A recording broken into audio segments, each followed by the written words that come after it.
这别处花钱都买不着的小面包，拿去当暖房礼。今晚的陆家宴一定能给真哥攒下好关系。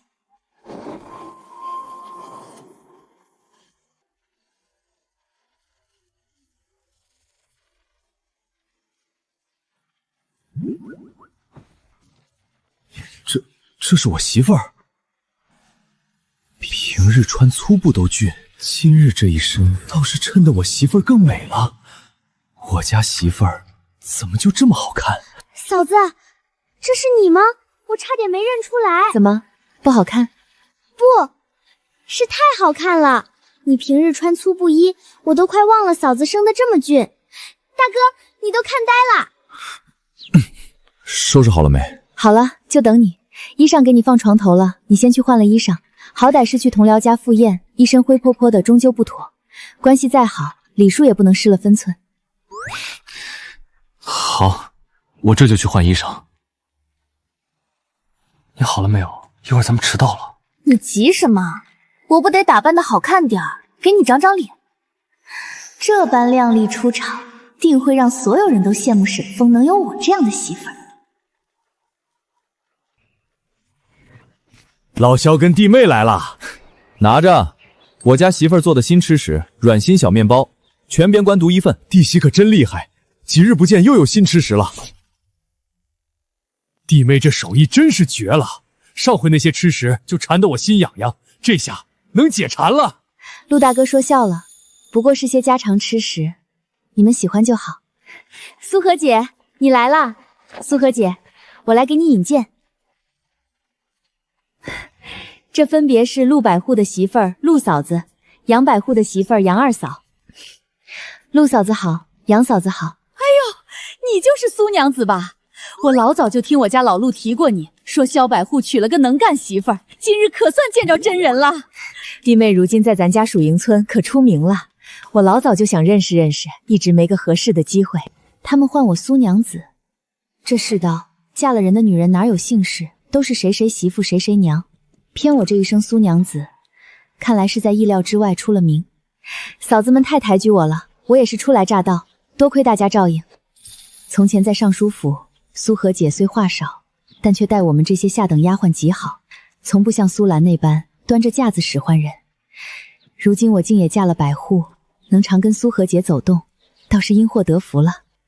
陆嫂子，你看我能帮着做些什么？我来给你们打下手。都准备的差不多了，要不你帮着摆摆碗筷，碗筷在那边木盆里擦干净摆桌上就成。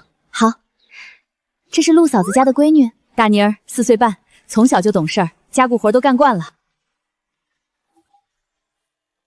来，李石、周武、胡世昌、王彪、林大海，都坐。菜差不多得了，就差沈风2口子还没到，先让爷们儿垫垫肚子。弟妹，这篮小面包我们拿几个去？这是老萧媳妇儿做的吃食吧？老早听老陆夸弟妹手艺新奇，今儿算是见着了。哇，好软好香啊！这手艺怕是比镇上糕点铺还强呢。哎呦，沈兄弟你们2口可算来了。不好意思各位，有事耽搁了，来晚了。都怪苏兰，我都收拾好了，她还在磨磨蹭蹭梳妆，说什么不能丢了我的脸。这下好，最后一个到，这下千惠要对我有意见了。没事，来的刚好，我们正吃萧征媳妇儿做的新吃食呢，你们也来尝尝。今日我打扮的这般貌美，定要让这些边关汉子们看呆了去。沈风，你媳妇儿走路怎么磨磨唧唧的？粗汉就是粗汉。老陆，别小气嘛，小面包就拿这么点儿，这么好吃的东西，多来几个。行，我再去拿。苏娘子做的面包可真是让人嘴馋。怎么回事？苏荷拿来的面包，我特意精心打扮，这般模样，他们竟视而不见，还不如他们手里这不起眼的吃食。苏荷，又是你！这位是沈百户家的弟妹吧？我是杨二妹，你叫我陆嫂子就成。快跟我来，女眷都在灶屋这边坐。苏荷竟也穿了新衣裳，那蓝白渐变细棉布，面料看着竟比我这身淡绿色的还好，总是被她抢我风头，可恶！素兰妹子，来这儿坐吧。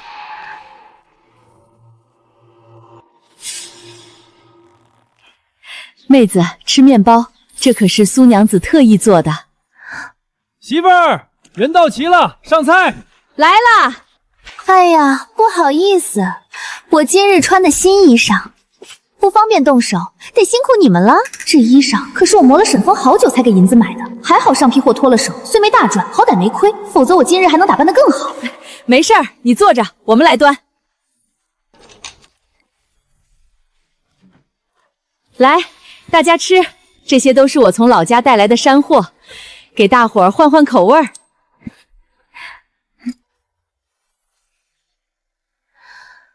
春香，帮我倒杯热水，我嗓子有些干。你不能自己去吗？你坐门口的位置还方便些。你一个3等粗使丫头，如今也敢跟我摆谱平起平坐了？往日在尚书府你是大丫鬟，我是小丫鬟，被你使唤那是身不由己。如今我同样是百户长的媳妇儿，凭什么还要你使唤？何况我男人许成义是农户良民，你男人沈风是军户半贱籍，论身份，我如今可比你还清白些。苏荷姐，你喝水。凭什么大家都是落难女眷，这么多人就只围着她苏荷转？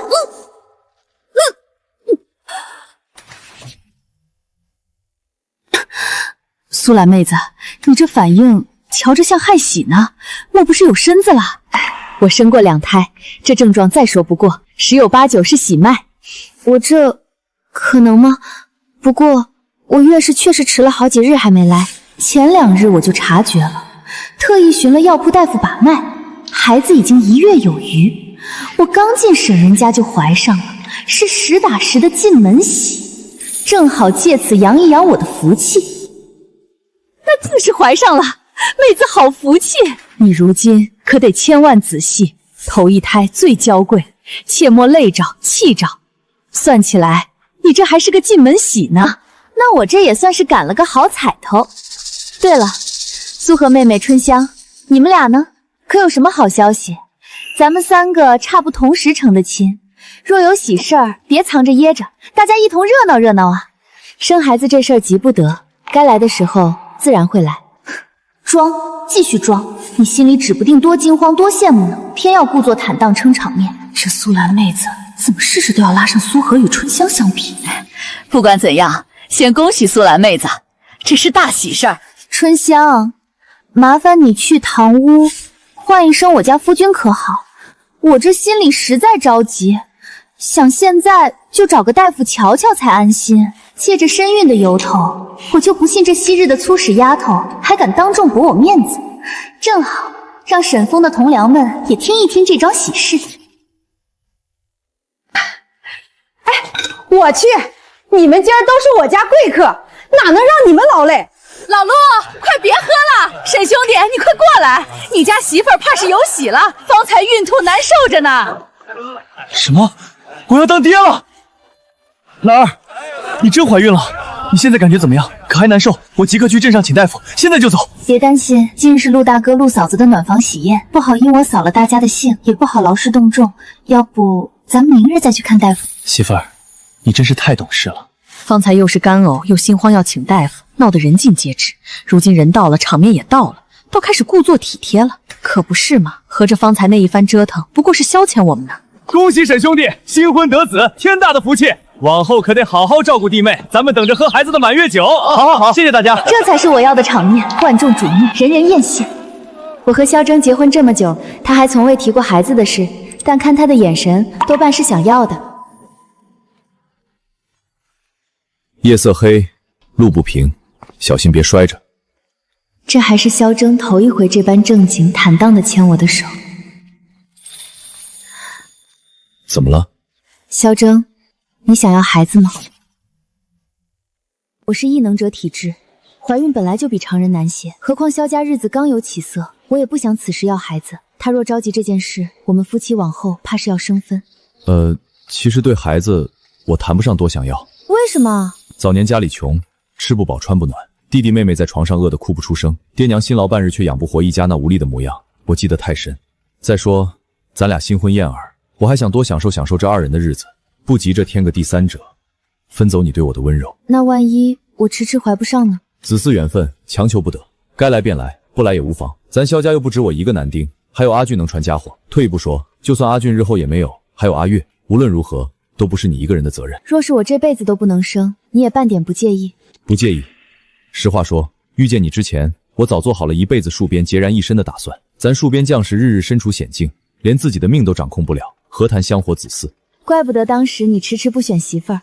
咱俩之间是你选的我萧征能娶到你这个好媳妇儿已经是赚到了，反倒是有了孩子，我还怕战场刀剑无眼。我若有万一，留下你们孤儿寡母，日子艰难不说，也拖累了你。我只求咱们夫妻安稳相守，便足够了。我这眼光还真不错，一眼挑中的男人竟这般坦荡真诚。他能这么想，倒省了我一番调教的心思。我萧征此生有妻苏和足矣，子嗣随缘，绝不逼你怨你。此生唯愿与你相守安稳，不离不弃。好，我信你这一回，我们回家吧。怪不得阿和总是请人做事，修缮院子这活计，人家专业的就是做得又快又好。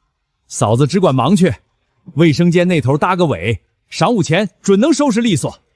那就有劳萧师傅了。家里有阿和跟阿月操持，造屋也用不着我。倒是地里的庄稼，我这心里始终惦记着，不亲眼看过总不踏实。阿和，我去地里转2圈，顺道摘些新鲜菜回来。娘慢些走，日头起来了，带头草帽去。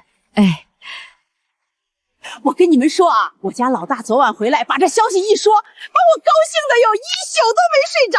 哟，翠兰，啥事儿把你美成这样？还是我家儿媳妇争气，一进门就给咱老沈家怀上了。这叫啥？这叫进门喜。沈家大媳妇怀上了，真的假的？今儿一早，我家老大特意请了半日假，亲自陪着去镇上把脉。大夫说了，确实是喜脉，足有月余了。哎呦，那可真是天大的好事儿，恭喜恭喜！我估摸着这一胎啊，必然是个带棒的男娃。进门这么有福气的事儿，老天爷肯定赐个孙子，往后咱沈家香火昌盛，代代绵延。刘婶儿，你这也太心急了吧？才刚怀上1个多月，胎相还没稳呢，这就笃定是男娃，万一是个丫头呢？你懂什么？进门就怀上，这么有福气的事儿，肯定是个带把的。要是生个往外嫁的丫头，那算什么进门喜？那叫进门愁。桂兰来啦！哟，王桂兰，可算看着你了。我正跟大伙儿唠着呢，我家苏兰可怀孕了，你家儿媳妇进门也有1个多月了吧？肚子可有动静了？我可跟你说，我家儿媳妇争气，一进门就怀上了，实打实的进门喜。看你这样子就知道媳妇儿还没怀上，毕竟这福气可不是谁家都有的。无非是自家媳妇怀了孕，就迫不及待跑来踩我萧家一头，这点心思当我看不穿。哎，我们家阿和哪有你家儿媳妇有福气啊？还没行礼拜堂就先入了洞房，这可不就是进门喜吗？咱们家阿和可比不了哦。哎呦，桂兰这话说的，都是活了大半辈子的过来人，村里这些弯弯绕绕谁不清楚啊？两家虽同日办喜，可沈家早在赐婚定下后就匆匆圆了房，比萧家早了好几日。不过早几日而已，名分早定了，白酒不过走个过场。我家兰儿能抢先怀上，就是她命好，肚子争气。咱们女人这辈子生来就是为延续香火的，嫁得再好再能干，也比不上传宗接代重要。这女人啊，若是不能生不出儿子，那就是个无用之人，一辈子抬不起头，活着都没脸面。哦，照你这么说，女人活着最大的用处就是生孩子，生不出来就是个废物。那你刘翠兰如今不能生了，也成废物了呗？你啥意思啊？好好的你咋骂人呢？我可没骂你，是你自己说的呀。女人最大的价值就是生孩子，你现下都生不了了，可不就是没用了？你说说，你活着还有啥用？还有啥脸面？丢人哦！你王桂兰，你胡搅蛮缠，我根本不是这个意思。我看你就是纯粹羡慕嫉妒。赐婚都1个多月了，你家儿媳妇迟迟没消息，就是没福气。这没怀上就没怀上呗，实话实说，又没人笑话你。你再说一遍，我萧家自从阿和来了之后，蒸蒸日上，怎么就没福气了？桂兰姐消消气，跟她这大嘴巴置气，不知道。刘翠兰，我萧家的事用不着你操心，往后少来挨边。阿和那孩子嫁进来，踏实能干，又懂事体贴，这样好的媳妇儿，凭什么被那张大嘴指指点点？凭什么不生孩子就是没价值？等着吧，我萧家往后的日子，总有你们说不完的好话。这月饼配方还得再斟酌斟酌。出门时娘还挺高兴的，这是在地里遇着什么不顺心的事儿了？我瞧你脸色不太对，是出了什么事吗？没事，娘没事。阿和，苏兰怀孕的事，你应当知道了吧？知道。昨晚在陆嫂子家吃饭时，她就当众说了。阿和娘先把话跟你说开，你千万别有心思，更别因为苏兰先怀了身孕，就自个儿钻牛角尖胡思乱想，晓得吗？娘这是在担心我吗？你跟阿征都还年轻，才刚成亲1个多月，这事儿急不得。子嗣本就不是咱们女人能掌控的，慢慢来，顺其自然就好。谢谢娘。可若是我迟迟都怀不上呢？你也知道，我是从京城一路流放走来的，路上吃了不少苦，身子亏得厉害。万一……若真是那样，那也是咱们萧家的命数，上天不愿给，咱也强求不来。娘心里虽盼着儿孙满堂，但若真求不得，也绝不会怨你怪你。你和阿征好好的，夫妻和睦，平安顺遂，比什么都要紧。总归阿征还有弟弟妹妹，香火传承也不只有阿征能干。世人皆重香火，执念子嗣，尤其这般军户农家，可他竟能跳出世俗债故，为我着想，替我卸下重担。不管几分真心，仅这份坦荡温和就足够了。谢谢娘，有您这些话，比什么都管用。我嫁进萧家，能有您这样的婆母，是我的福气。换个旁人摊上，哪能有我这般好命？要我说呀，萧家的福气都是从您这儿来的。你这孩子净说些让人熨帖的话，日子是过给自己的，不是过给旁人看的。旁人爱嚼舌根，爱攀比，那是他们眼界浅，心眼窄。一家人最要紧的是人心齐，家和顺。果然，人与人之间的关系就是真心换真心，真心是基础，经营是手段。就像耕地，光有好种子不够，还得懂浇水施肥，才能结出好收成。娘，您真好。前世我与闺蜜做过一回月饼，她是小有名气的美食博主，最善研制中式点心，我常帮着打下手，耳濡目染，记下了不少配方诀窍。只是时隔多年，许多细节模糊了，只能凭残存的记忆一点点拼凑。饼皮要糖浆、花生油、碱水、中筋面粉，比例我还记得大概。馅料麻烦些，莲蓉、豆沙5仁，可这边关地处偏僻，食材有限，有些东西未必凑得齐，还得想法子换成别的。距中秋没几天了，得抓紧。先做最简单的豆沙月饼，成了再往后推别的口味。饼是月饼成败的关键，转化糖浆、碱水这2样，这个时代都没有，我得想替代方法。用红糖兑水，滴几滴米醋，当小火慢熬成微微发黄、浓稠挂勺不滴落的糖浆，就熬成了。把草木用热水泡开，滤出成精灰水，就能当做碱水用。油脂选最干净的蔬菜籽油，按记忆里的顺序，应该是糖浆、草木灰水、菜籽油，依次倒进面粉，然后把面团慢慢揉到光滑不粘手，盖上日不醒发。红豆煮的差不多了，趁热用木勺反复碾压成细密豆泥，加红糖，1勺猪油。下锅小火翻炒，好香啊！阿和，这是在捣鼓什么好吃的？豆沙馅，做月饼用的。娘等着，一会儿就有得尝。阿和，这是要炒到什么时候才算好？炒到豆沙不粘锅，能在手心团成圆球不散开，就算完工。成了。上午我请萧木匠做的月饼模具，现在刚好拿过来用。做的虽简陋，可拿在手里沉甸甸的，花纹也清晰，压模是够了。头一回操作，手法生疏，最初几个皮厚薄不均，有一个收口没捏紧，豆沙从身边露了出来，只能揉掉重包。折腾好半晌，才码出像样的10个。头回试吃不用做太多，不然浪费食材。就这一盘，先试试。土炉没有温度计，火大了皮焦里不熟，火小了上不了色，全凭手感眼力。这一步最难拿捏，就是现在。形状还算周正，纹路也印出来了，可这颜色较浅，不够吸引人。表皮也发干，没有那种一按便回弹的莹润质感。端面倒还好，皮馅比例过得去，豆沙细腻，没夹生。哎呦，做好啦，快给娘尝尝。甜而不腻，还有股子油香，软乎乎的，真好吃。阿和，这比集市上卖的糕饼还香甜嘞。这口感不对，还能更好。哪里不对了？我尝着就顶好吃。娘觉得好吃，是因她从没吃过正经月饼，可我不一样，前世酥皮的、流心的，广式苏式，什么没吃过。正因见过最好的，才觉得还有很多能改进的地方。难道是和面油水比例不对？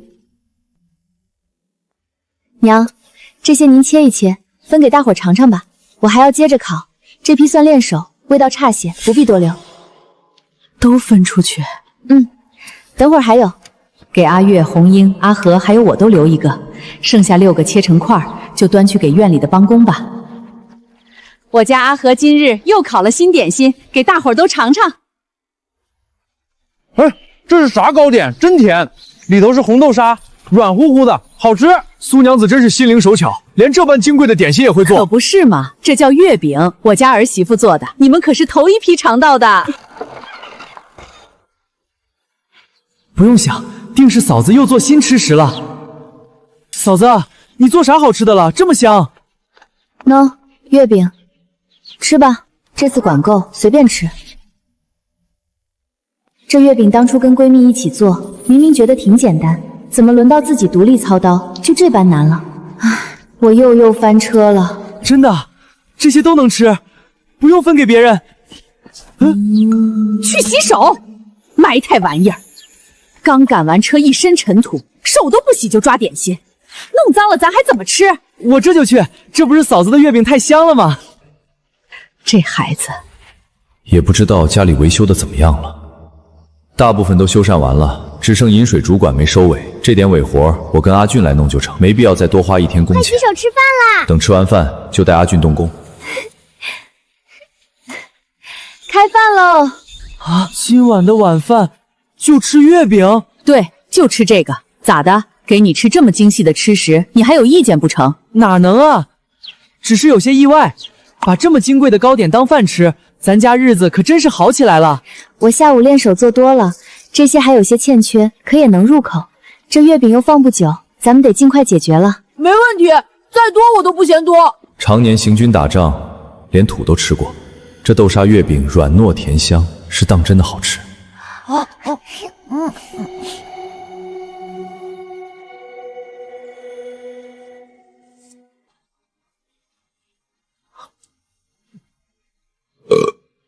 娘，咱能不能打个商量，明晚炒几个菜吃吧？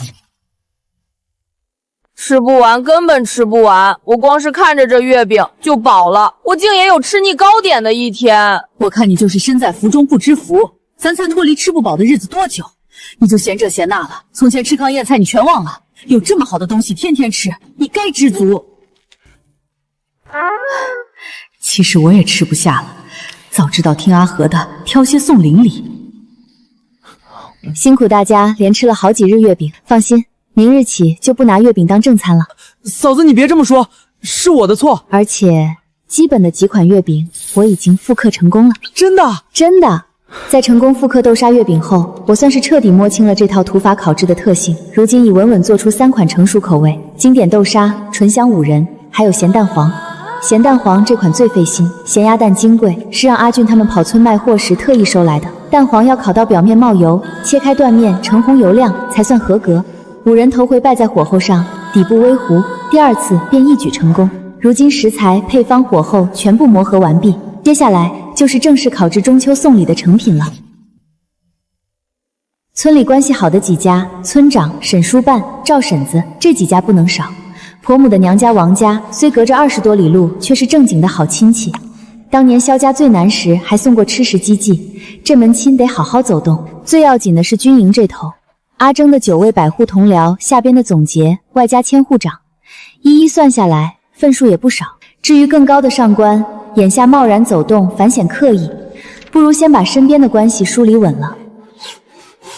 萧师傅，前几日托您编的礼篮可得了？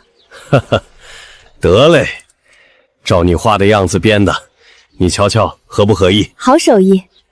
内衬我铺上青绿素楼，往里头一放月饼，竹篾的浅黄配着内衬的青绿，清爽又体面。嫂子，香囊我做好了，里头配了艾草和菖蒲，驱蚊辟邪又安神。阿月的针嚼越发密实了，就挂在篮子侧边，风一过轻轻晃着，多灵动。每篮装12个月饼，取月月顺遂的吉利。这年头家家人丁兴旺，送少了不够分，反显小气。一篮12个，数字吉利也有分量，放眼整个边关，都是拿得出手的上等节礼了。嫂子，我再多缝几个香囊帮你。多谢阿月。嫂子，你让我买的咸鸭蛋，我买回来了。行，放堂屋吧，辛苦了。阿和，你看月饼是不是这样捏的？对，就是这样。咱们中秋要用的东西也都准备妥当了，这才像个过节的样子。等中秋把这些礼送出去，萧家在村子里也该大不一样了。这么一收拾也太好看了，我都不敢想自己竟能亲手做出这般体面的节礼来。我活了大半辈子，头一回见这么好看的中秋节礼，瞧着就贵气，我都舍不得送出去了。往常送礼不过用竹筐随手一装，篮子还得原样带回，哪像这回连篮子都一并送人，谁不喜欢？谁不觉得倍有面子？这篮子镂空6角纹，拎在手里像城里大户人家用的物件，若拿去县城卖，怕是1两银子都有人抢着买。可惜时间太赶，阿和还得练手，不然真该多做一批去卖，绝对能赚上一笔。房子翻新加卫生间，前后花出去1两2钱，宫中一下缩水不少。近来家里全是支出，进账寥寥，总不能坐吃山空，得想个稳定的营生才行。娘，这些节礼明日上午得抓紧送出去。村长跟沈叔办那2家，我陪您一起去，然后您带阿月去送赵婶子他们几家，我再去拜访那几位有家属的百户。至于营地里还没家属的几位，还有李千户那一份，今晚就得劳烦真哥提前带过去了。若白日直接拎去营地，太过显眼，恐招是非。行，我听你的安排。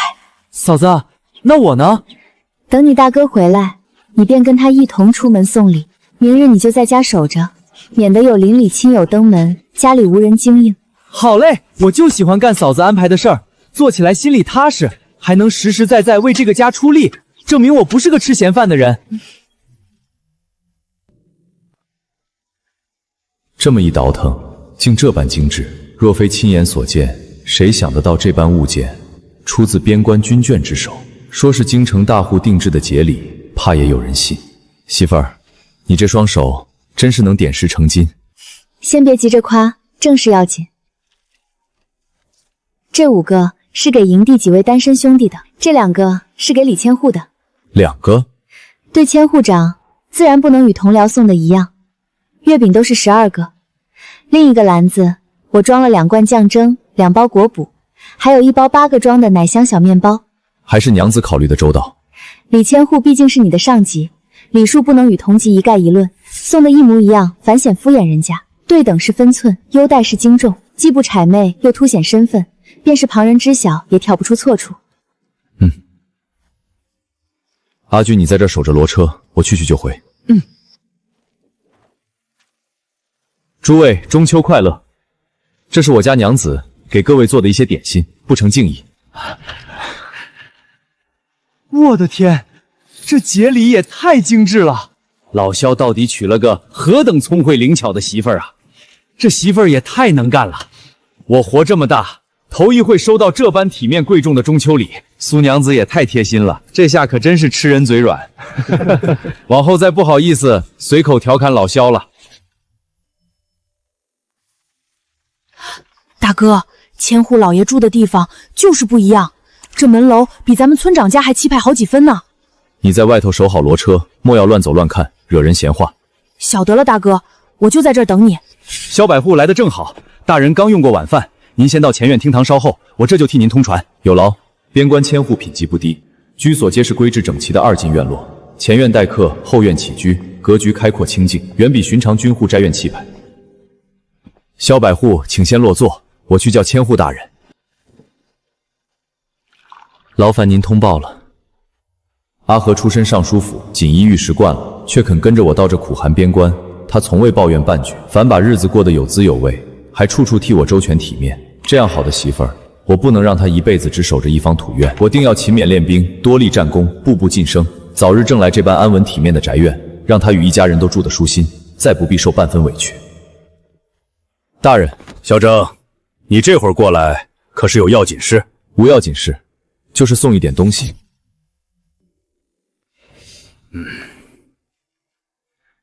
这是你嫂子。见过千户夫人。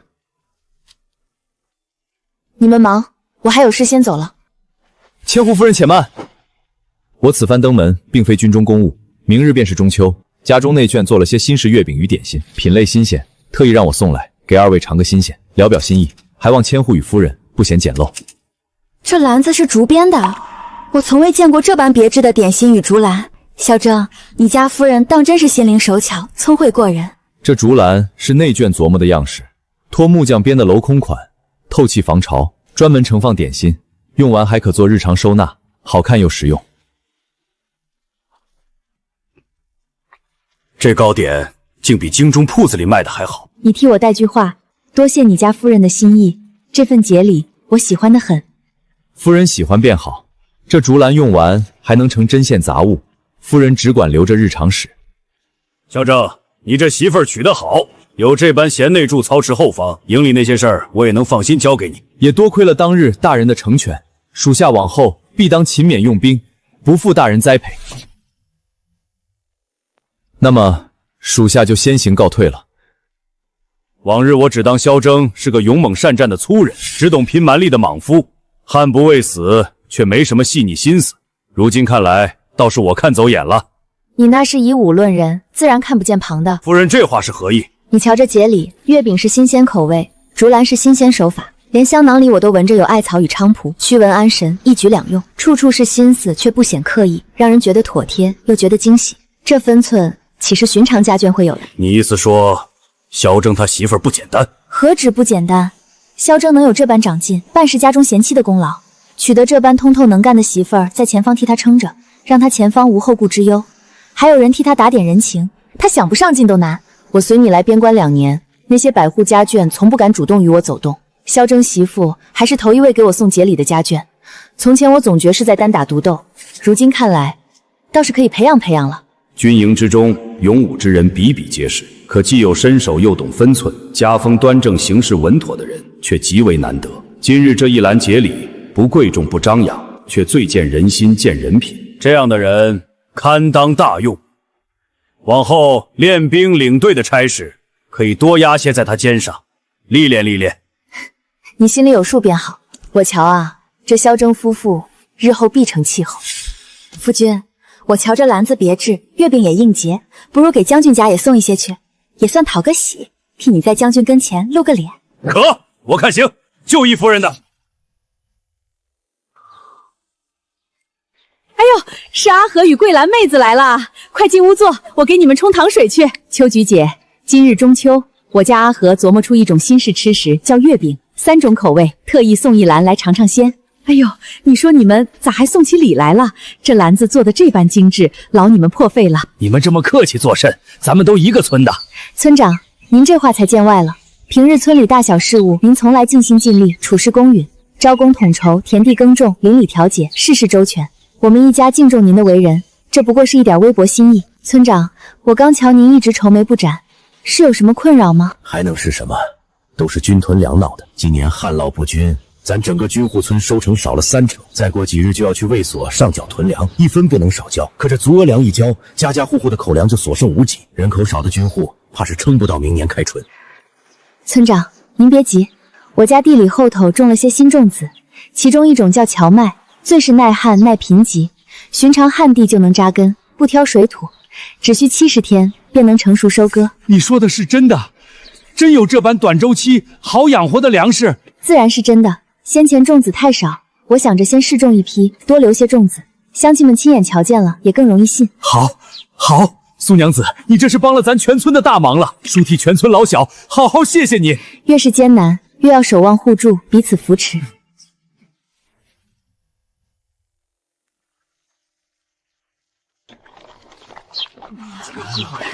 哟，今日是什么风把你们婆媳俩吹来了？快进屋坐。老婆子，你愣着干啥？还不快去倒糖水待客！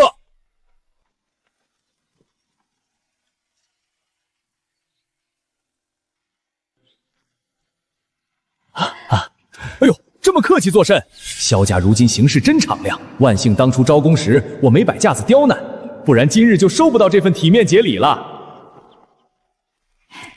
桂香啊，你们萧家如今日子越过越红火，若有什么发财的好门路，也带带我们家呀，都是乡里乡亲的，哪有什么门路？不过阿和早前识得几味药材，上山采卖得了笔银钱，如今都砸在买地修房上了，正坐吃山空呢。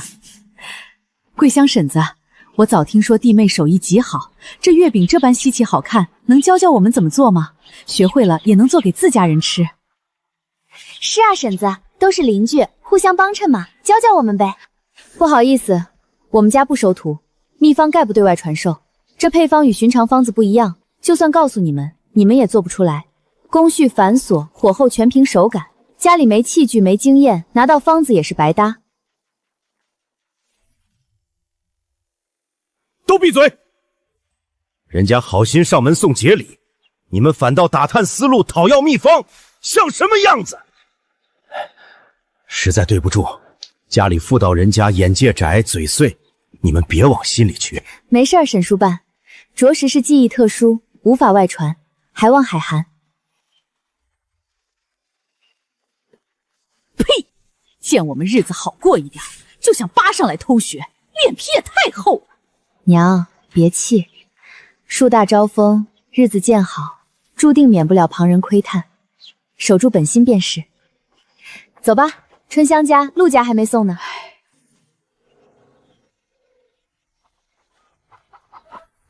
苏荷姐，你咋来了？今日中秋，给你送点自家做的月饼，尝个鲜，图个喜庆。苏荷姐，你这节礼整的也太好了吧，真精致，这手艺也太巧了。你等着，我去给你拿点东西。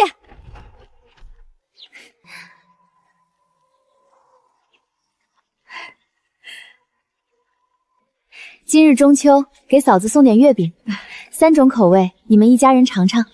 你这也太客气了，你等着，我给你拿点东西。这两人住得近，难不成近墨者黑？怎么都一个反应？嫂子，你给的太贵重了，我们也没别的东西给您，这些山货你可一定得收着。行，我收着，谢谢你们。我还有几家要跑，改天再来说话。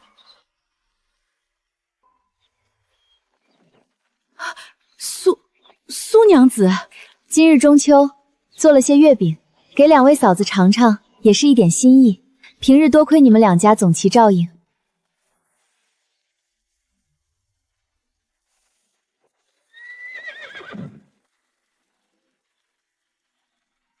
这该收吗？我连句像样的话都没来得及说。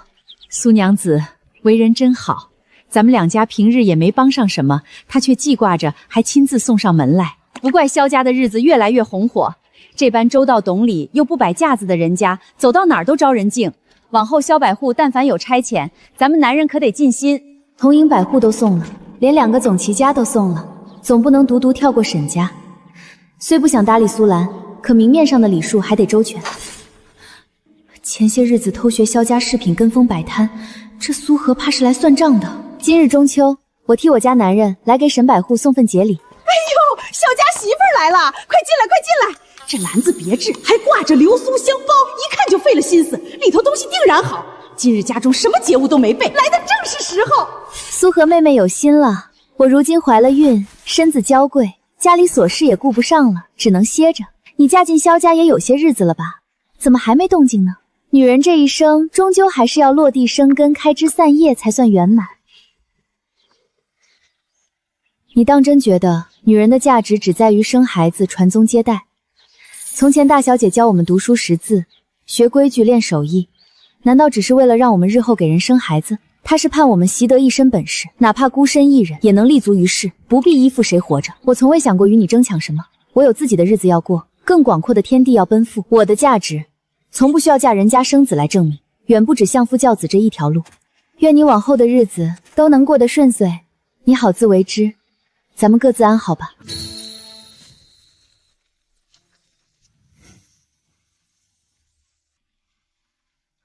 苏荷还没怀上孩子，却把萧家过得红红火火，婆母敬她，小姑亲她，连冷面的萧征看她都带着温度。她靠的到底是什么？我不服气，可我也说不清楚自己到底在不服气什么。穿越重生后的头一个中秋，还是在新家人的陪伴下过，意义不一样，得好好添些仪式感。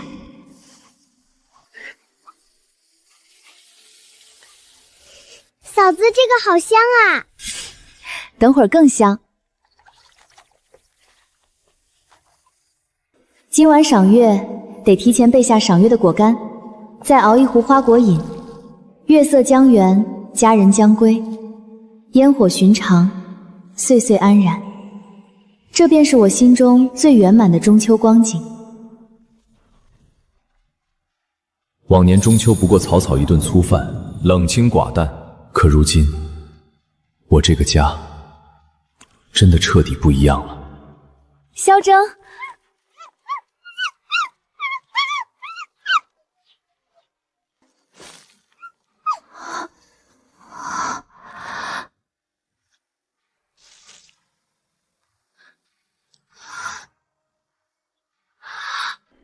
红英，你去深山挖人参了？这品相，怕是真正上了100年的老参。你慢点说，什么意思？你进入大山深处怎么了？你遇到凶兽，很大很凶，然后呢？他跟你抢宝贝？你们打了一架，你还赢了？这一架水分应该挺大的。好好好，咱们红英最厉害啦，快去让阿月给你洗香香。娘午后就出发说回娘家，来回3个时辰足够。怎么天黑了还没回来？难不成路上出了变故？哟呵，这是来哪家走亲戚啊？我的娘喂，还是骡车呢！咱村就村长家有辆牛车，还从没见过骡车进村。就是啊，也没听说谁家有个阔亲戚啊。诶，我怎么瞧着车上那人有些眼熟呢？阿俊，你再瞧瞧娘这身儿，有没有不妥的地方？看着会不会别扭？放心吧，娘，好着呢。穿上这身，衬得您人特别精神。嫁去萧家10几年，回娘家次次步行赶路，两手拮据，腰杆从没挺直过。如今托了儿媳妇的福，总算能风风光光回一趟娘家。哎呦，我认出来了，这不是王石头家的闺女桂香吗？对对对，眉眼一点没变，真是桂香回来了。多少年没见，瞧着反倒比从前还体面了。各位婶子大娘，是我王桂香，今日回娘家送中秋节礼呢。桂香啊，往年你都是走着回来，今日怎么这般气派，还坐骡车？该不是你家大儿子在卫所升了大官吧？这是我家儿媳妇给家里置办的。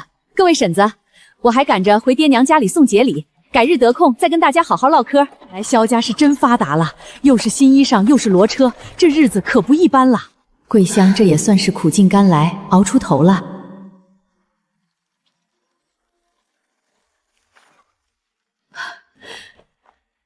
怎么回事？今日中秋，家里怎么连点动静都没有？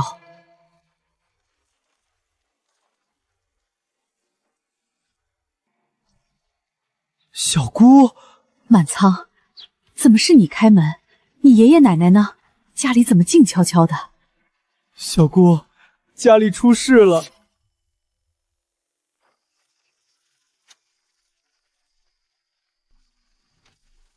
娘，到了，我先把骡子牵进去。你去吧。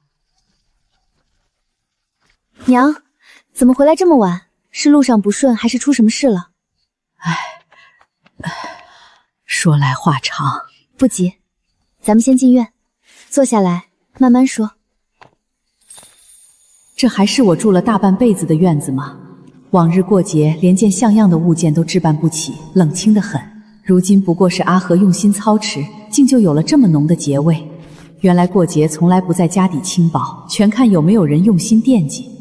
哇，嫂子你也太会收拾了，咱家院子咋变得这么热闹了？正感动着呢，全被这臭小子搅和了。快去洗手吧，就等着你们开饭呢。好嘞。今晚咱们吃番茄汤锅，可以边煮边涮菜，热乎又入味。桌上这些是配菜和零嘴，大家随意涮，随意吃。我还熬了一壶花果饮，清甜解腻。今日中秋月圆，愿咱们一家人岁岁平安，年年团圆，日子越来越好，万事顺遂安康。媳妇儿，辛苦你了。这段时间家里翻新、种地、打理家事，样样都是你费心操劳，家里能一步步变好，全是你的功劳。我以果饮代酒，敬你一杯。都是一家人，不说这些。说得对，最辛苦的就是阿和。娘嘴笨，可心里都清清楚楚。咱们家能有如今的日子，多亏有你。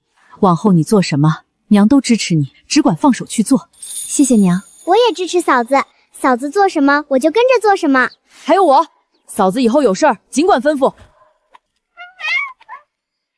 没忘了咱们红英，来，小哥跟你碰一个。好了，开动吧，菜都备好了，想吃什么自己烫。若是觉得汤底味道淡了，这里还有蘸料，大家按需加一点，味道会更足。我先试试。嫂子，你怎么想出这种吃法的？太够味了！我以前都不知道自己这么爱吃重口的东西。我也是，香得很，比单吃有味多了。真有这么好吃？你别说，还真是好吃。娘，你们今日去王家村是出了什么事吗？这会儿大家都在，你慢慢说。要不是今日我跟阿俊过去，还真不知道家里竟出了这么大的变故。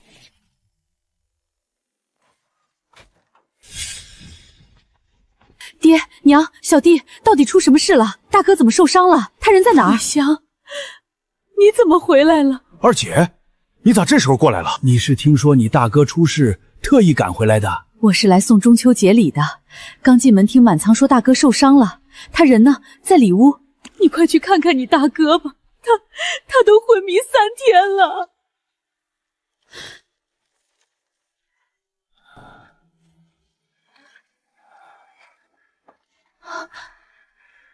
桂香，你怎么来了？大哥，你醒醒！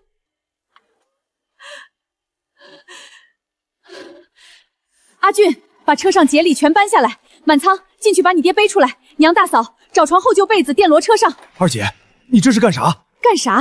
送大哥去镇上医馆治病，都昏迷3天了，再拖人就没了。村里李郎中看过了，说骨头断的地方不对难治。再说家里难治就不治了，就眼睁睁看着他等死。李郎中说去镇上治腿得10几20两。桂香不是不想治，是家里拿不出这笔钱呢。银子我有，别磨蹭了，立刻动身，晚了人就救不回来了。爷奶，小姑和阿俊哥是赶骡车来的，车就在门口。满仓进去背你爹，大嫂拿褥子，小弟你搭把手，快！哎，好。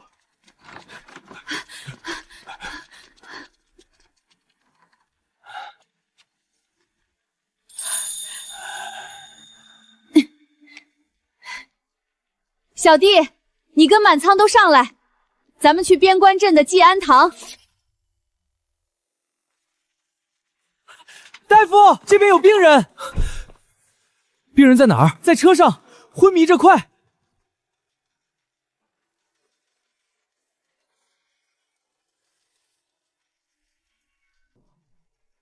好在送得及时，病人失血过多，高热不退，伤口已经发炎溃烂，再晚个半日，性命怕是就保不住了。大夫，那我大哥现在怎么样？能治好吗？眼下先保命，立刻止血消炎，吊住元气，等烧退了，人醒了，再慢慢调理腿上的伤。他腿骨断得厉害，后续正骨上药得费些功夫，能不能恢复如常，还要看调养的情况。我先去备药，你们在外面等着就行。小弟，大哥好好在家种地，怎么会伤成这样？到底是怎么回事？二姐，你还记得咱家村东那片河滩地不？就是咱爹早年带着我们开荒开出来，种豆子杂粮不用交官粮的那块。记得。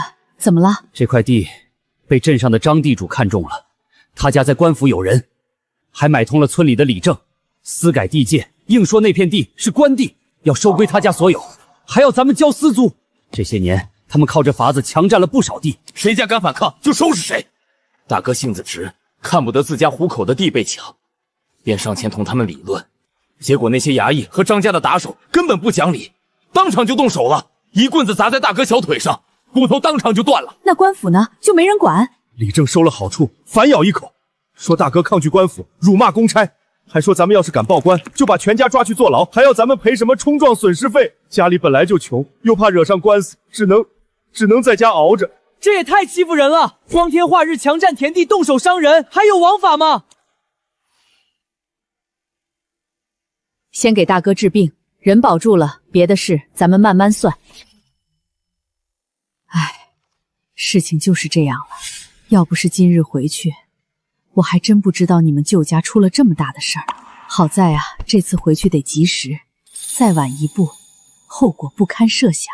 娘，如今大舅伤势如何？可稳住了？放心吧，已无性命大碍。大夫说，等明日他醒来，先静养2日，再着手治腿骨的伤。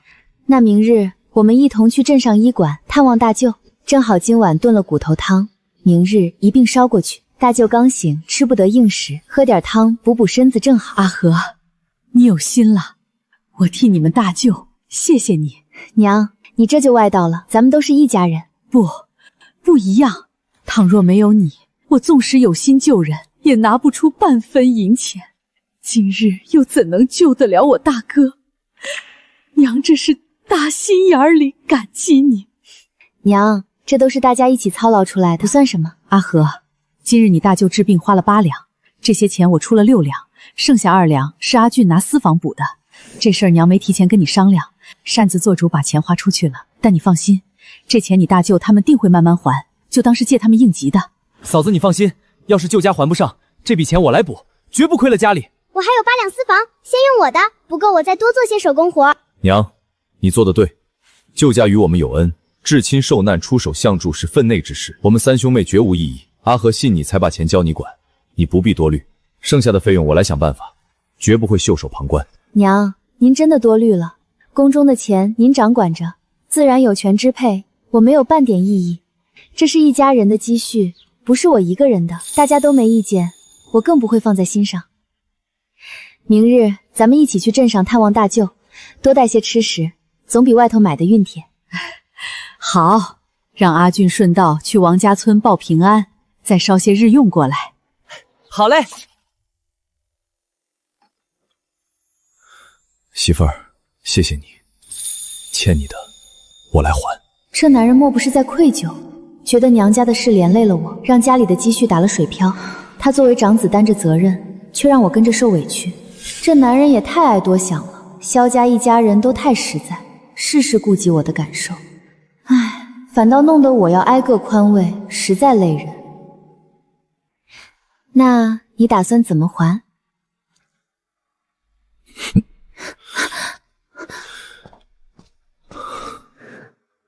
肉偿如何？那就看你表现了。往后定要更勤勉练兵，多立战功，挣更好的前程，绝不让他再受半分委屈，也让一家人都能安安稳稳过日子。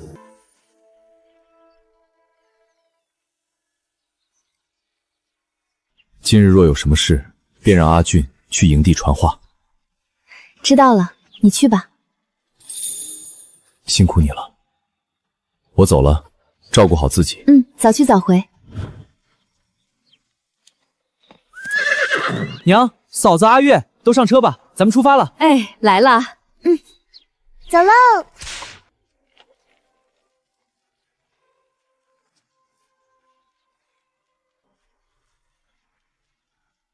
路上稳当些，跟你外祖父外母说，你大舅已无大碍了，让他们别太担心。再把家里需要的日用物件捎过来。知道了。前面就到了。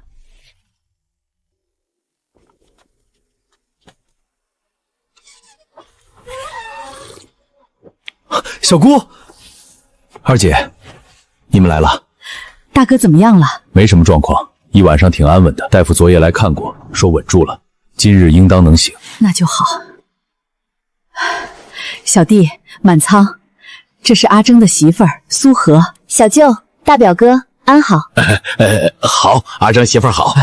好，阿征媳妇儿好。这姑娘眉眼清丽，气质沉静，半点不像寻常村姑，倒像大家闺秀。小舅，满仓哥，快来吃早饭吧。小姑，这些吃食可真丰盛，看着就好吃。喜欢就好，我去问问大夫情况。想请大夫说说，我大舅那条腿后续如何治疗？你大舅断的是右腿胫骨，骨折位置不算偏，骨缝已经错位，如今高热退了，性命无忧，可正骨不到位，日后极易落下残疾。残疾？对，走路跛脚，干不了重活。那该怎么办？现在最好的方案是先喝2天活血散瘀、固本补血的汤药，稳住气血，消了炎症，再着手正骨，包扎之后夹板固定。大概要多久？至少静养2个月，每隔5日换药复诊。费用大约多少？还请您说个数。接骨加用药约莫还需10两左右，后续每次换药150文到200文不等。那他的腿能恢复如初吗？老夫不敢打包票，好好将养的话，日常行走劳作无大碍，但想跟从前一样硬朗利索难，重活累活尽量别碰。大夫，我大舅这几日调养，用人参炖汤滋补合适吗？小娘子还懂些医理，你大舅气血两亏，少量用参温饱可以，但不能大补，容易上火动血，加重伤势。炖久一些，配枸杞大枣最好。接骨后再酌情加量。好，多谢大夫。爹，你醒了！爹，你醒了，你可算醒了！菩萨保佑，真是菩萨保佑啊！可算把人熬醒了。醒过来就好。当年王家于萧家有寒冬作粮之恩，王大舅若是有个3长2短，娘和真哥他们这辈子都难心安。如今人醒了，比什么都强。让你们跟着操心了，这是什么地方？爹，这儿是边关镇的济安堂，您都昏迷3天3夜了，可把我们吓坏了。是小姑带着阿俊赶着骡车把您送过来的，还掏了银子给您治病，要不是小姑一家及时赶到。桂兰，是大哥没用，反倒拖累了你，让你破费不说，还跟着担惊受怕。大哥，你刚醒，少说2句话省力气。说什么拖累不拖累的，咱们是一母同胞的亲兄妹。当年萧家最难的那年冬天，是谁扛着半袋粮食，踩着齐怀的雪送过来的？要不是你，我们一家5口能不能熬过那个冬天都难说。如今人醒了，比什么都强，你只管安心养伤，其余的事一概不用你操心。大哥，来，给你见见，这是阿征的媳妇儿苏荷，你外甥媳妇儿。大舅，我是苏荷。阿征的媳妇儿？可不是嘛，就是阿和。大哥，咱们家如今能把日子过红火，全靠阿和里外操持。这回能及时把你送进医馆，也是家里有了积蓄，治了骡车，不然山路那么远，等抬到镇上，人说不定……多谢阿征媳妇儿，让你们费心破费了。大舅不必客气，都是一家人，理应互相帮衬。昨晚娘说过，大舅自己都不想治了，钱又治不好，反倒拖垮一大家子，这心结不解开，养伤也难安心。大舅，我方才去钱塘找大夫问过了，您这腿骨折的位置不算偏，虽说耽搁了几天，却不是治不好的。大夫说再养2、3日，等气血补回来些，就能着手正骨，之后好好静养2个月，日常走路干活都不碍事，不至于落下残疾。大舅，我知道您心里在想什么，无非是怕花了银子拖累家里，又怕这腿治不好，白白糟蹋了钱。可您想想，银子花了能再挣，您上有二老要赡养，下有满仓兄弟几个要成家，还有孙辈在跟前，您是家里的顶梁柱。您要是倒了，这一大家子往后靠谁去？眼下最要紧的就是养好身子，治好腿，别的事儿都等您能站起来了再说。至于花出去的银子，等您身子养好了，慢慢攒了再还也不迟，没人催您。好，我听你们的，好好治。大夫说了，刚醒先喝温水润润喉，等他过来诊过脉再进食。我去钱塘请大夫过来一趟。好，你去吧，廊下砖滑，慢着点走。诊费加后续治疗还得不少银子，家里宫中的钱已经花得差不多了，回去之后得想法子把进项再提一提。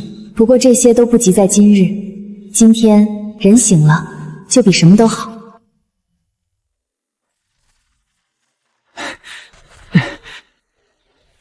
娘，嫂子，我回来了。外祖父他们把东西都收拾妥好了，让我一并捎过来。一路赶过来累坏了吧？先进屋歇口气。不累，这篮里是家里烙的野菜炕饼，还有煮好的鸡蛋，一罐咸菜，另外塞了几副空碗筷，说让小舅和满堂哥在这凑合用，别总麻烦咱们。这老两口就是天生要强，生怕给旁人添半分麻烦。来回赶路折腾，再回村里生火做饭太费时辰，不如就在镇上吃了午饭，再慢悠悠回去。再说小舅和满堂哥从昨日到今早都在凑合，没吃过一顿热乎正经饭。我这个当晚辈外甥媳妇儿的，请他们一顿也算略表心意。娘，眼看就饭点了，咱们就在镇上吃了再回去吧。我记得前头街口有家糊饼摊儿，味道实在，分量也足。行，听你的。等会儿回去了，给舅舅和满仓也带回去点儿。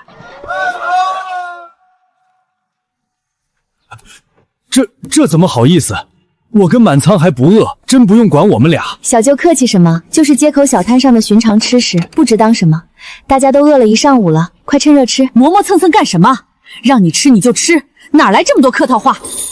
我家阿和从来不是小气计较的人，如今大头的诊费都花了，哪还会在意这几口吃食？苏嫂子眼光真好，连选的摊子都这么好吃，我好久没吃过这么饱的热饭了。爱吃就多吃点，还有剩的不用拘着。王家本就清贫，大舅这一病倒更是雪上加霜，往后的日子怕是更难。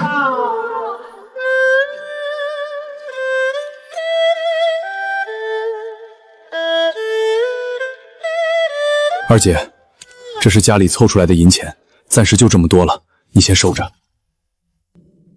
这1000多文，怕是家里翻箱倒柜凑出来的，指不定还厚着脸皮借了街坊邻家的。之前还被那帮人讹走了2两冲撞费，不然也不至于连看病的钱都拿不出，眼睁睁看着大哥在家熬着。你们这是干什么？大哥治病的钱我还能拿得出，用得着你们凑这点铜板？外祖父还说过2日再想办法凑些银钱送过来。凑什么凑？王家村的条件他们能找谁借？你没跟外祖父说咱们这边能先垫上吗？我说了啊，可外祖父那性子你也知道，一辈子要强清白惯了，不肯事事靠着咱们，说不能拖累咱家。二姐，这钱再少你也得收下，自家亲兄弟出事，家里能凑多少是多少。你这说的什么话？你如今也有一大家子要过日子，总不能因为大哥的事儿让你在婆家难办。你操的哪门子闲心？萧家是我家，阿和跟我一条心，轮得到你在这儿瞎琢磨？现在我们有就先垫上，等你们手头宽松了再慢慢还就是。二姐，这份情我们王家记着。都安排妥当了，让他们叔侄俩轮着手，一人留院照看你大舅，一人回村打理农活，照看家里老人，总不能俩壮人力都耗在医馆耽误生计。咱们也动身往回走吧。娘，咱们顺路往街里绕半圈吧，我去杂货铺添几样东西。行，听你的，正好家里日用也该补了。嫂子，伤药、棉布还有皂角线团都齐了，都包好了。家里常备的伤药快见底了，多备些总没错，往后进山干活都能用得上。老板，案板上这几根大棒骨，还有旁边的边角碎肉，都给我称上吧。好嘞，这就给您剁好装起来。都齐了，一共20文钱。嫂子，我来拎。回去炖上一大锅棒骨汤，咱们一家人都补补身子。下次再来探望大舅，也能烧一罐过去，正适合他养伤喝。还是你想的周到，棒骨熬汤最养人，给他补气血正好。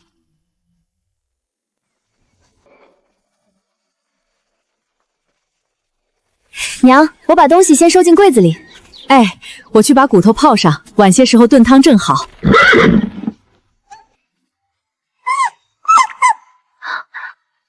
红英，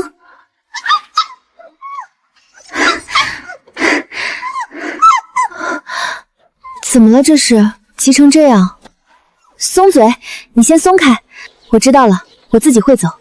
不知道他到底怎么了，靠着异能清晰感知到他心底浓烈的焦急与担忧。他是想让我进山。若是寻常发现好东西，他绝不会是这副模样。想来是出了什么紧急的事。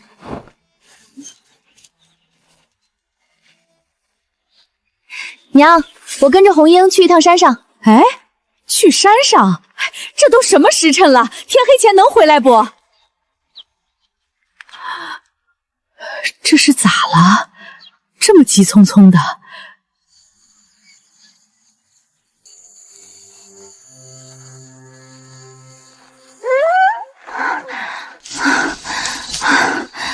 慢点儿，我跟不上了。这里竟然有一个山洞，藏得好生隐蔽。换做旁人，面对这般幽深未知的山洞，定然满心畏惧，不敢擅入。但我信红英不会害我。今日这般急切相催，必然是洞内有要紧的情况。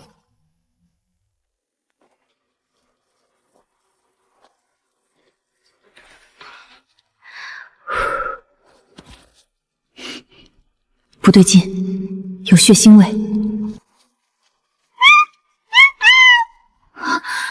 是一头成年大黑熊。这头黑熊没有什么凶厉鲜活的气息。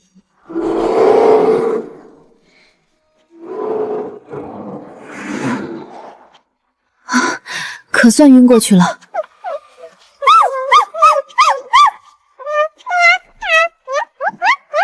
你是想让我救他？别急，我先看看情况。看样子是被别的动物袭击受伤的，伤得太重了，再拖下去伤口发炎，怕是撑不过今夜。差点忘了，我还有木系异能。以前只知道异能催生的食材能调养人参，至于对动物有没有功效，我从未试过。眼下情况紧急，也只能冒险一试了。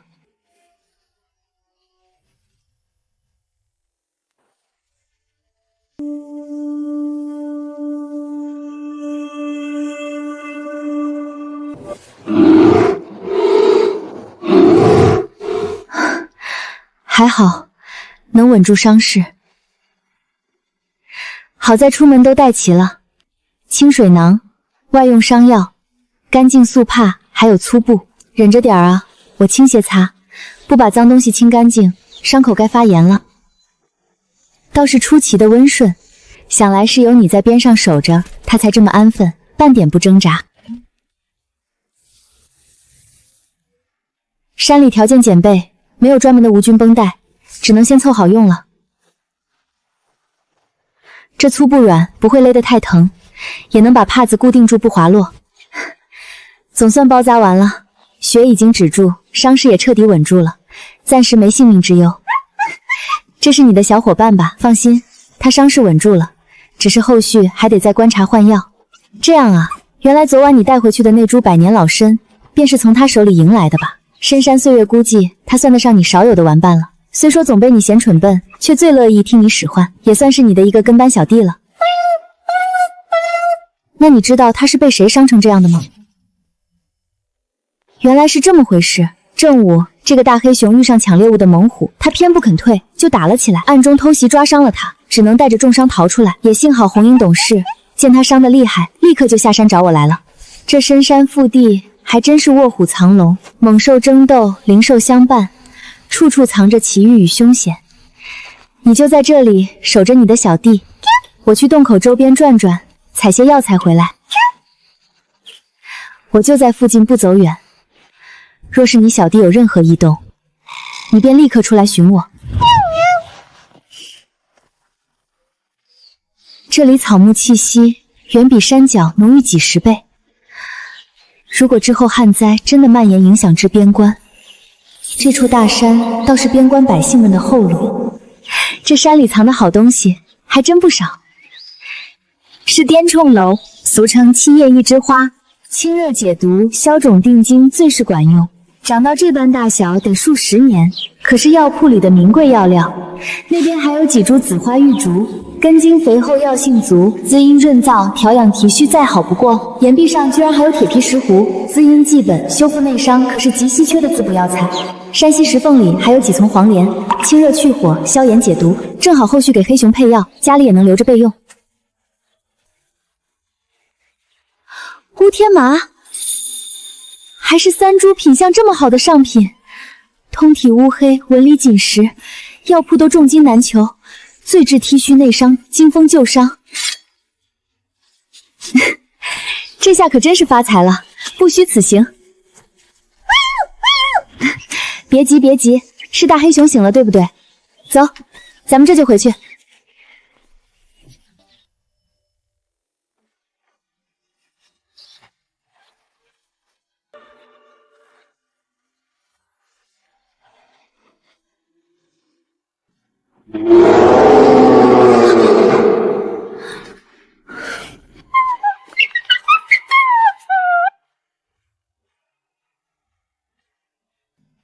醒了就好，我再看看你的伤口，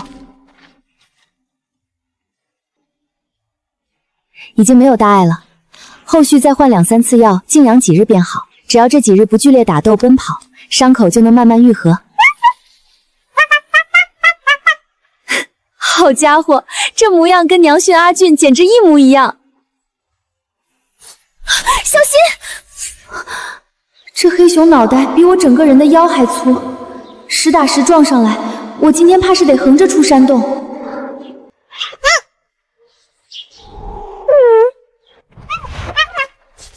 我没事，你别乱动就好。我叫苏荷。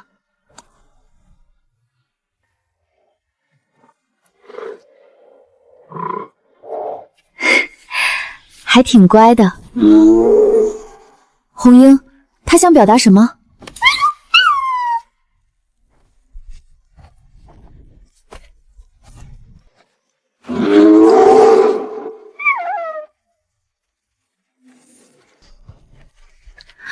山洞里头竟然还连着另一处岩洞，之前被黑熊挡住了大半视线，加上光线昏暗，压根没注意到。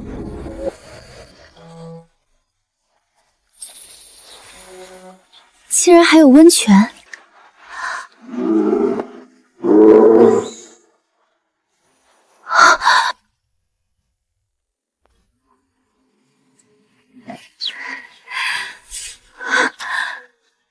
玉石毛料，这还有这么多药材。2株何首乌，根粗壮，须根密布，少说也有40、50年的生长期。还有这株紫灵芝，伞盖比成人巴掌还大，表面光润如漆，色红近紫，边缘带着金环，也是极少见的老株。鲜鹿茸，绒角饱满，绒毛细密，色泽鲜亮，一看就是刚脱落不久的上等货。旁边这几块是虎骨碎，质地坚硬致密，祛风定痛，强筋健骨，可是药铺里有价无市的好东西。还有鹿皮、虎皮，毛目光亮油嫩，这么大块的蜂巢蜜都往下淌金汁了，甜香都飘满洞了，边上还堆着这么多饱满的野果。好家伙，这哪是山洞，分明是这大黑熊的私人藏宝库啊！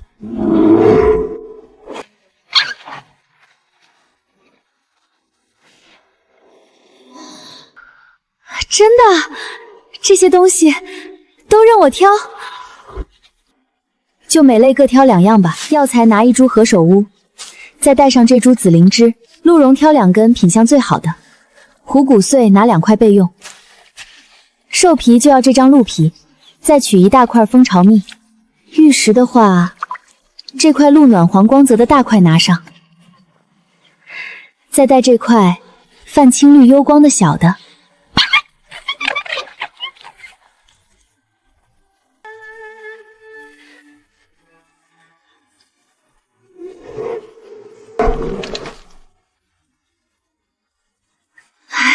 好了好了，够了够了，已经拿很多了。你这憨货，再不停下，怕是要把整个藏宝库都搬给我了。今天这收获比前几次上山加起来还翻了好几倍。救了熊王，又得了这么多珍稀药材与宝物，属实是大大的意外之喜。怎么还没回来？眼看着天就要彻底暗下来，山间林木茂密，一旦入夜，视线昏暗难行，山里就更危险了。呸呸呸！瞎想什么呢？我家阿和是个有大气运、满身福气的好孩子，向来逢凶化吉、遇难成祥，定然不会出事。娘，你杵在门口做什么？吹风着凉？你当老娘闲着没事儿，乐意站在这里吹风啊？阿俊惹你了？你个憨货，还有心思跟我扯嘴皮子？你媳妇儿一下午进山，到现在还没回来，天都快黑了，还不赶紧去山里找找？哼，算你跑得快，一双大长腿没白长，关键时刻还算有点用处。娘说话净绕弯子不挑重点，白白耽搁了寻人时间。早知道阿和还在山上没回来，我哪有功夫站那儿听训？山里入夜凶险未知，他一个人在外面，万一出点什么意外，我可没法原谅自己。张哥，媳妇儿，你没事吧？有没有受伤？我没事儿，就是采药耽搁了一会儿，一路拎着东西下山，快累死我了。你这是又进深山了？怎么耽搁到这么晚？回去再说。手上力气都耗完了吧？还能走路吗？我背你。那还是辛苦你背我吧。上来。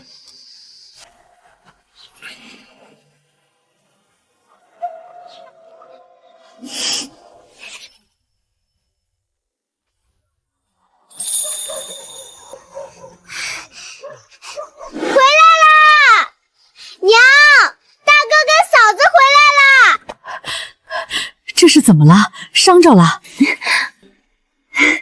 娘，我没事，你别担心，我就是走累了。真哥见我拎不动东西，就背我回来了。哦，那就好，那就好。这朽木脑袋总算开窍了，还知道心疼媳妇儿，讨媳妇儿欢心，不错，有进步。行了，赶紧洗洗手吃饭，饭菜都摆好了，就等你们了。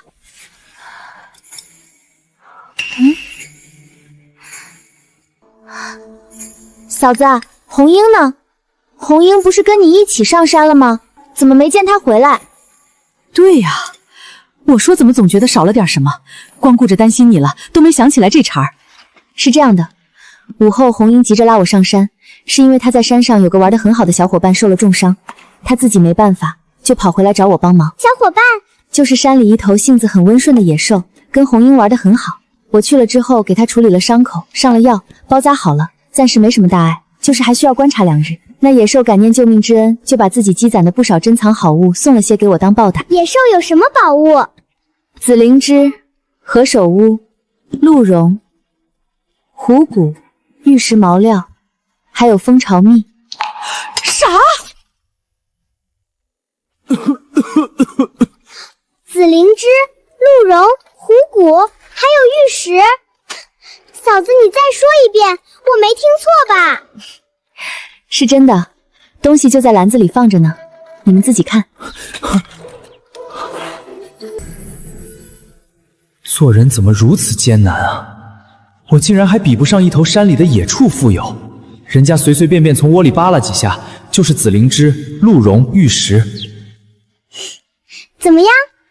别问了，问就是我不配。啥？一头野畜都比我有钱，我还活个什么劲儿？别乱翻你嫂子的东西，毛毛躁躁的，别给磕碰坏了。赶紧吃饭。多吃点儿，再多金银也比不上你吃饱重要。篮子里的东西今日就不收拾了，太累了，明日有空再慢慢整理归类。红英今晚要留在山里陪着她的小伙伴，就不回来了。过2日我再进山给那只野兽换药复查。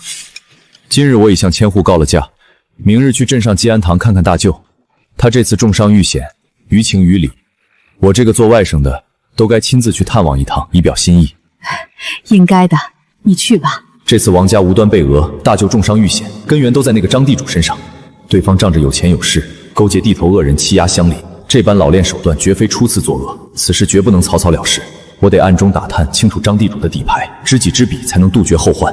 只是这些险恶算计，还是不让家人跟着忧心，自己私下打探，想法子解决便是。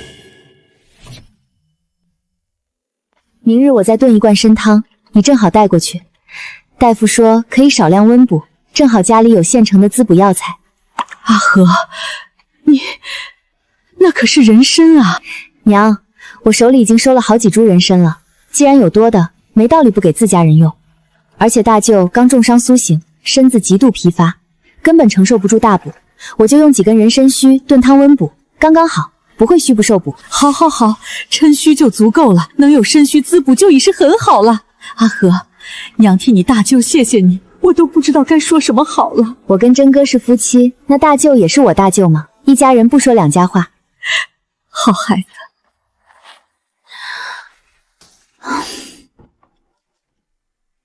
累成这样，腿酸腰酸，胳膊也酸，浑身都没劲儿了。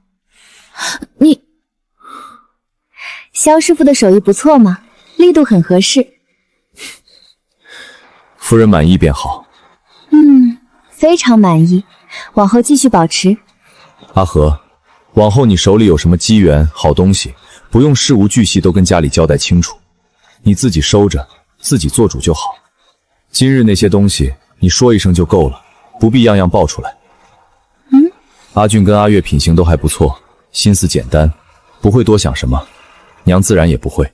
但东西是你的，你自己守住自己的底气，心里有数就行，不必对谁都摊开了讲，财不露白，哪怕是自家人面前，也不必把底牌全亮出来。好，我知道了，往后我只简单提一句，不再多言细说。我看人眼光果然没错，萧家上下人人品行端正，三观正直，和睦通透，从不苛待儿媳，更无龌龊算计。能选择萧征嫁入萧家，也算是我的福气。可以了，真哥，不用揉了，我身体舒服多了。好，那今日早些歇着。吵醒你了。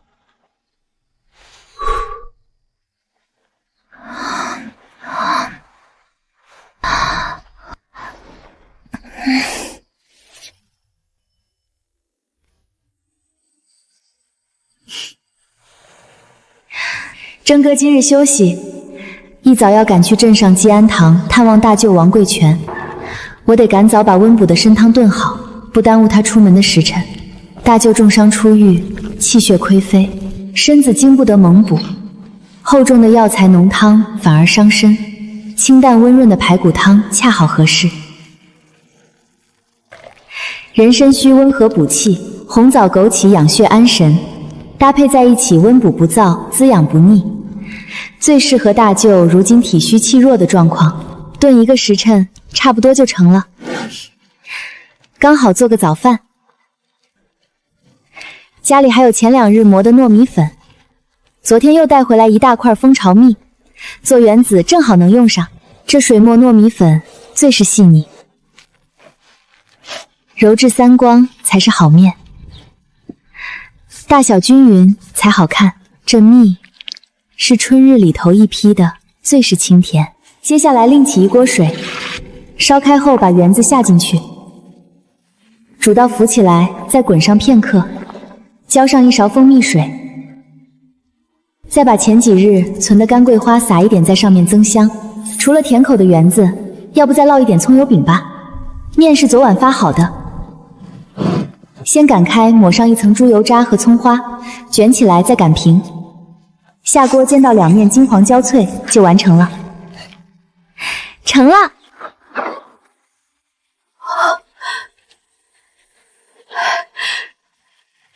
怎么起得这么早？也不多睡会儿。这些活儿等着娘来做就好。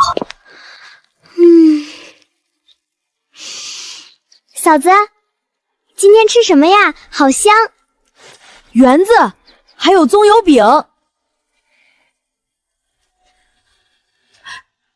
你可真是会享福哦，媳妇儿早早起来忙活做好饭，你倒好，踏踏实实睡到现在才起身，真是懒死你了。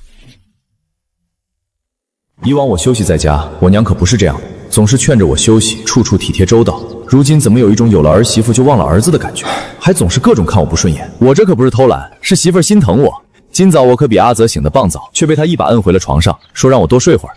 哼，瞧把你给嘚瑟的！你小子就是积了8辈子的福气，才能娶到阿和这么温柔贤惠、事事周全的好媳妇，这辈子就偷着乐吧。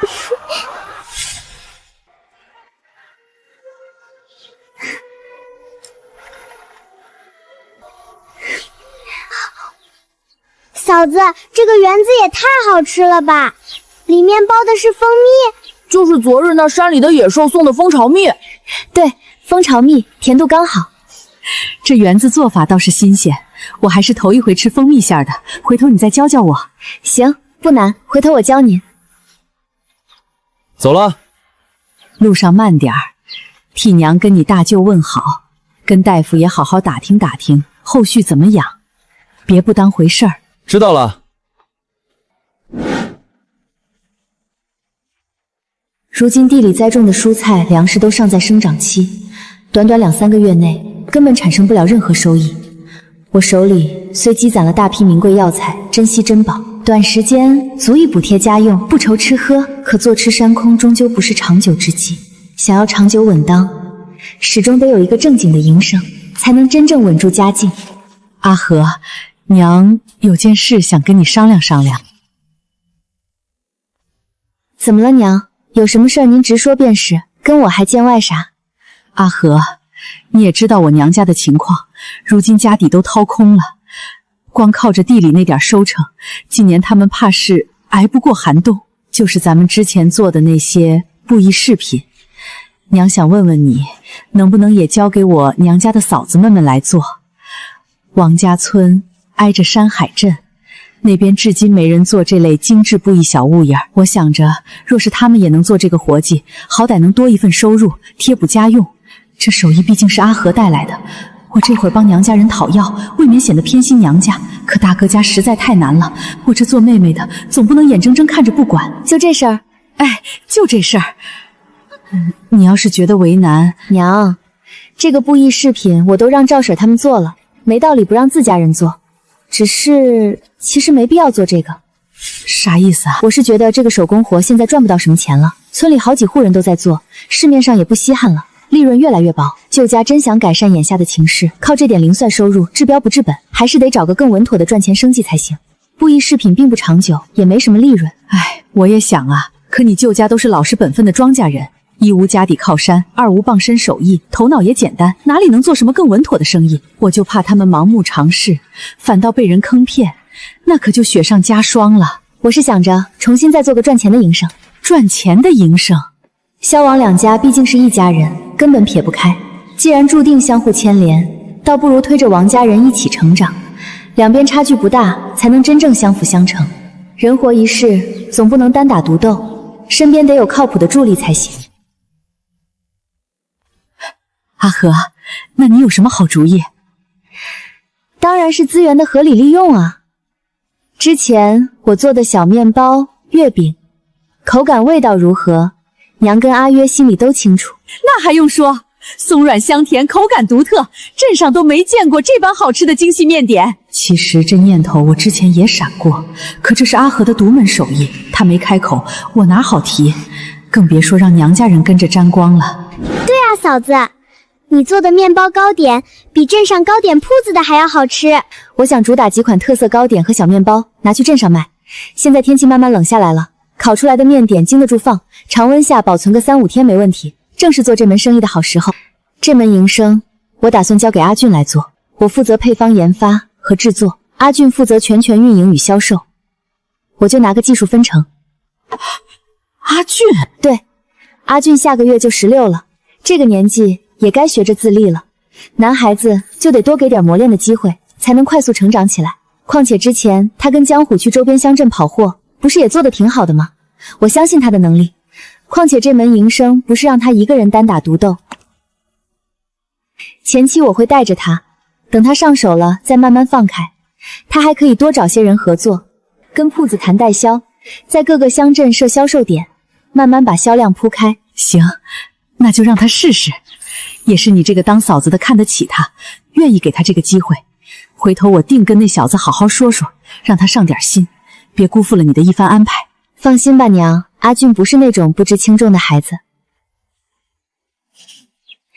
至于阿月，你的绒花手艺已经学成了，也该着手把绒花作坊办起来了。可嫂子，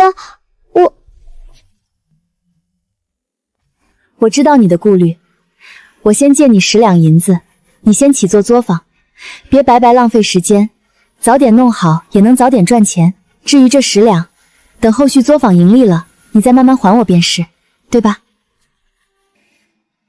这次王家的事也给我提了醒，咱们现在底子还是太薄，得鞭策着大家都快点成长，明年年景怕是更差，得趁早攒够底气。嫂子，这样吧，你这10两算是入股，到时候赚了钱，咱们5-5分，你看这样可以吗？对，阿月说的对，阿和你教了手艺又出本钱，5-5分是应该的。不用，我就是借你10两暂时启动，只要有售出，你很快就能回本。况且我压根不参与管事，主要费心的还是你自己，哪能拿5成？不行，必须分成，不然这10两我也不要。阿和，你就应了吧，阿月说的在理。你教了手艺，又出了本钱，不拿分成像什么话？做人讲究真心换真心。你帮了我们这么多，我们不能什么都白拿。那行，算我入股，但用不着5成，2成分红就可以了。我什么都不管，躺着拿银子，这就足够了。嫂子，2成太少了。好了，就这样，别磨磨唧唧的了。再说了，我也靠你这点收入过活，你就当是给我的零花钱，行了吧？那好吧。萧家真是积了8辈子的福，才娶到阿和这么好的媳妇。等晚点阿俊回来，我再跟他详细说说面点生意的事儿。哎，好。接下来就要敲定糕点主打款式、配方，还有代销分成、合作模式的细则了。娘，我们回来了。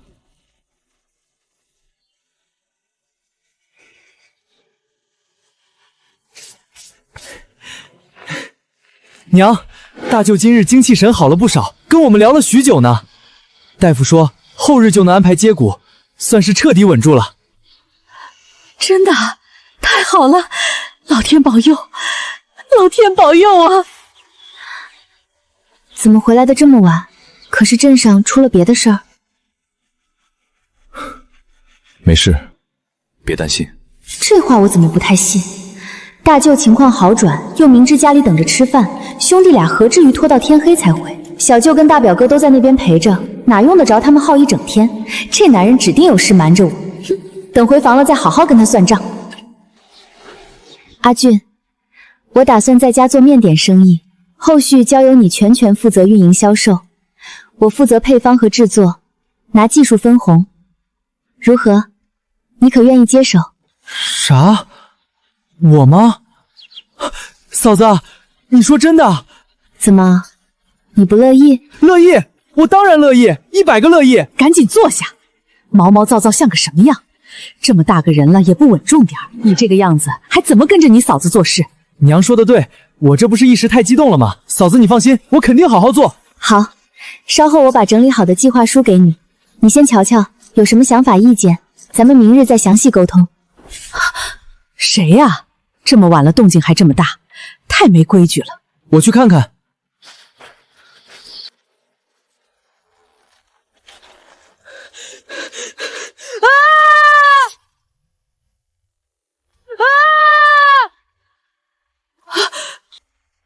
这是怎么了？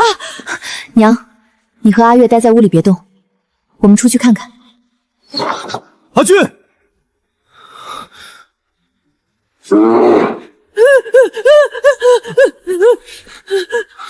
村落里怎么会有黑熊？黑熊向来蛰伏深山，极少靠近村落。难不成今年年景不好，山中猎物少了，野兽下山觅食？若是如此，全村都得遭殃。大哥，怎么办？是黑熊，都怪我，怎么就轻易开门了？这下撞上这么个凶物，一家人都要遭殃了，我还不想死啊！回屋里去，关上门。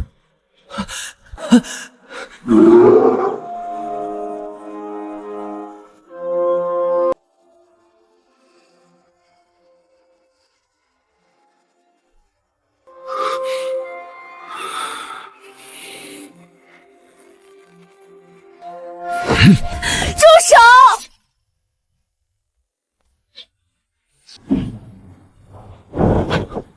我的力道被卸去了，明明眼前什么都没有，可那股存在感清晰无比。方才萧倔那一嗓子动静太大，左右邻居肯定被惊动了，绝不能让旁人看见黑熊，否则必然引发全村恐慌，后患无穷。快，先进来，有人过来了。这头熊，莫非就是他昨日说的红英的小伙伴？桂兰婶儿、萧征，你们没事吧？出啥事儿了？怎么听到萧俊的叫声？劳各位叔婶担忧了，我家没啥事儿。方才只是我和阿俊比划招式，手上一时没收住力道，那小子就咋咋呼呼的叫唤，惊扰到各位了，不好意思。嗨，原来是这样啊！你这力气可得注意点，阿俊哪是你的对手？没事就好，那我们回去了。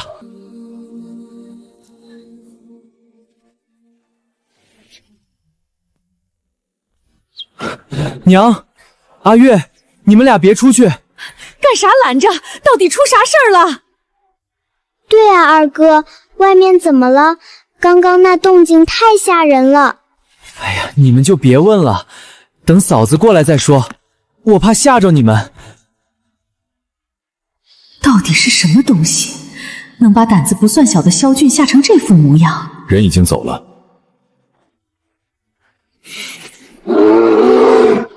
别担心，大黑熊不伤人。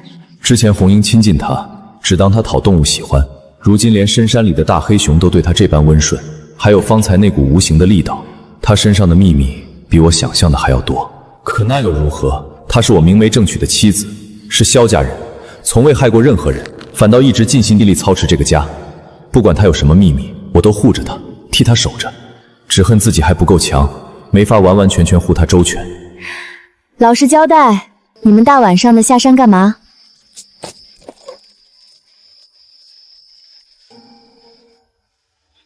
原来是伤口扯裂了，疼得受不了才下山找我。你们倒聪明，知道天黑了再下山，免得吓着人。以后要来，让红英先进来通报一声，别再这样直接堵门口了，听到没？你们待在这里别动，别吓着我家人。我进去拿药箱，顺便跟他们解释一下。嫂子，他……没事，不用担心，咱们进去说。娘，阿月，我接下来说的是，你们不要害怕，也不要惊慌。啥事儿啊？嫂子，你直接说吧，这么一整，我心慌慌的。昨晚我不是跟你们说了，我去山上救了红英的小伙伴吗？那个小伙伴其实是一头大黑熊。大黑熊？你昨天上山救的是大黑熊？对，就是现在在咱们院子里蹲着的那个。我本来怕吓着你们，特意没说，谁知道他们自己找上门来了。嫂子，你不知道，我刚开门那会儿，一抬头看见那么大一坨黑东西杵在面前，魂儿都快吓飞了。难怪你叫的那么大声。换你也得叫，那么大个块头堵门口，谁不害怕？行了行了，听你们嫂子说，那头大黑熊跟红英一样通人性。你们放心，大黑熊不像红英那般通人性，但性子憨直，不会主动攻击人。我们说的话他可能听不太懂，但他很听红英的话，红英能跟他交流。今晚找过来也是因为他伤口裂开了，疼得厉害，红英就带他下山找我治伤。对了，大黑熊还给大家带了见面礼呢，你们要是不怕，我带他进来认认人，堂屋里亮堂也好看清楚。真的？他要是不攻击人，我倒想跟他握握手。进来吧。呀！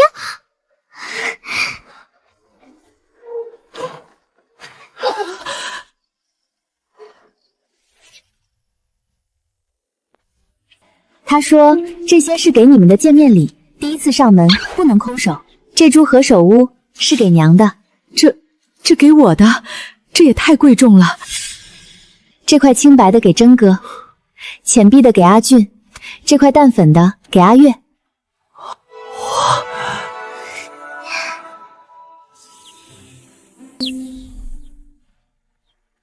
嫂子，我能摸摸它不？可以啊，动作轻一点，别碰到它伤口了。嚯，这毛真硬，跟粗麻绳似的。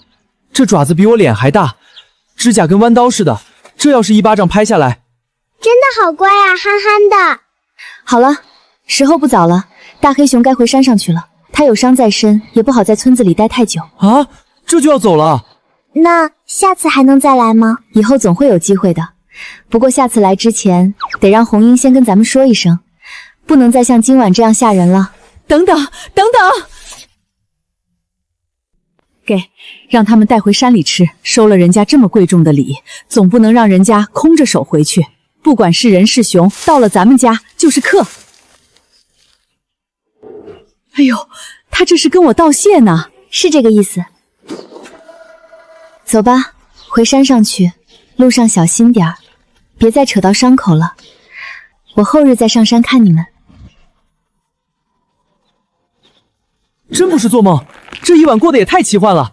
一头大黑熊上门送礼物，还跟我握手了，说出去谁敢信啊？大黑熊真的好可爱，下次我得准备个回礼才行。40、50年的何首乌啊，一头黑熊比有些人还懂礼数。阿和，这株何首乌真给我了，随便我怎么处理。当然啊，大黑熊特意给您的。那好，我明日想拿去济安堂卖了，你看行吗？这株品相好，估摸着能卖10几两，正好能填上你大舅治腿的窟窿，还能剩下点家用。娘，要是不够，我这块玉石也拿去典当。你自己收着当嫁妆，还用不着你的，就卖这株何首乌足够了。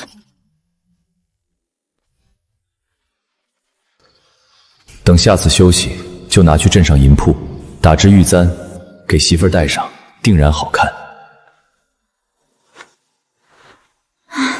今天可真够折腾的。老实交代，白日里都干什么去了？你可别糊弄我啊！哼，还真是瞒不过你。说吧，干了什么事儿？今日在镇上，我打听了一些张地主的事。怎么说？那姓张的在山海镇经营了10几年，手底下养着几十号打手，跟镇上好多官差都有来往，没少欺压周边村子的百姓，私下全是强买强卖、讹诈钱财的勾当，手段都是惯用的一套，熟得很。那就是说，受害的不止舅家一户？远远不止。我今日在镇上茶馆坐了1个多时辰，旁敲侧击问了好几个人，光是这2年被他整过的，少说也有10几户。只是那些人家都是普通庄户，没钱没势，被欺负了也只能忍气吞声。那他的靠山就是镇上衙门里的人？应当是了，只是还不确定具体是谁。能确定的是，他不是什么手眼通天的人物，家族关系就限于山海镇，充其量就是个本地地头蛇，仗着经营的酒欺软怕硬罢了。欺软怕硬又没过硬靠山，那就好办了，要么找个更硬的靠山压下去，要么攥住他的实锤把柄。这种人根本不足为惧。我还打听到一桩隐秘事，说是张家前段时间出了岔子，眼下手头紧得很。所以张家人才急着到处讹钱。应当是了，舅家这次的事，多半就是撞在了他缺钱的节骨眼上。那他会不会不甘心，再找舅家的麻烦？所以我才要摸清他的底，等大舅伤好了，这事儿总得有个了结。你不用担心，我心里有数，这事我会处理妥当，你安心忙你的营生就好。行，那你也要注意安全，有什么需要我帮忙的，随时说。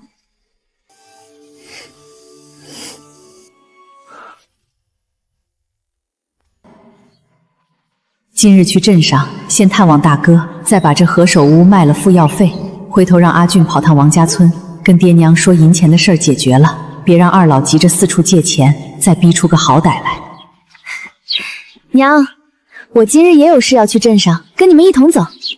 行啊，正好路上有个伴儿。阿月，你一个人在家能行吗？要不要跟着我们一起去镇上逛逛？不用了，嫂子，我一个人在家能行的，正好还有点碎布料没处理完，趁着今日空闲，尽快把手头的活收个尾。你们放心去吧，我关上院门，自己在家做活，不会有什么事儿的。行，那你自己留神。有人敲门，先问清楚再开。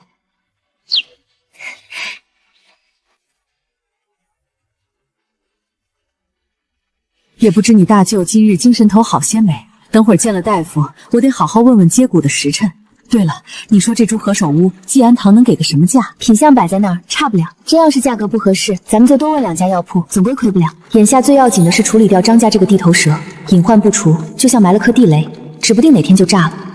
否则，就算给舅家找了新营生，张家那种人鼻子比狗还灵，一见王家日子好转，铁定又扑上来敲诈勒索。到时候还谈什么别的营生？不能让真哥一个人干。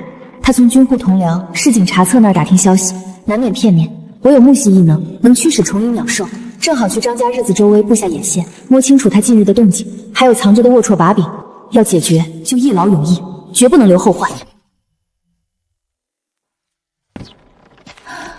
娘，那我们走了，你自个儿小心点儿。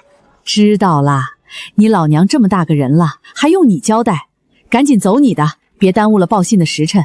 娘，我想顺路去隔壁山海镇逛逛，瞧瞧有没有新鲜的吃食花样，或是能用得上的原材料。边关镇我逛过好几回了，山海镇还没去过，正好阿俊去王家村也路过，顺道载我一程。行，你做事向来有章法，娘不多问，你可得照顾好你嫂子，务必把人平平安安送回来。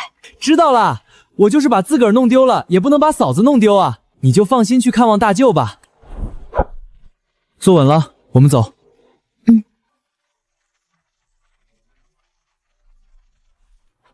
阿俊，在这儿停吧，我下车。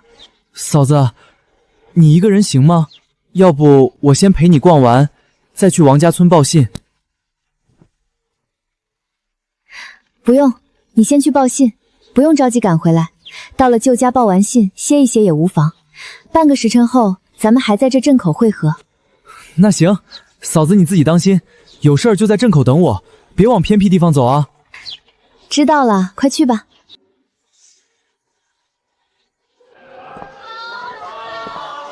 大叔，跟您打听个事儿，张地主家的宅子往哪儿走？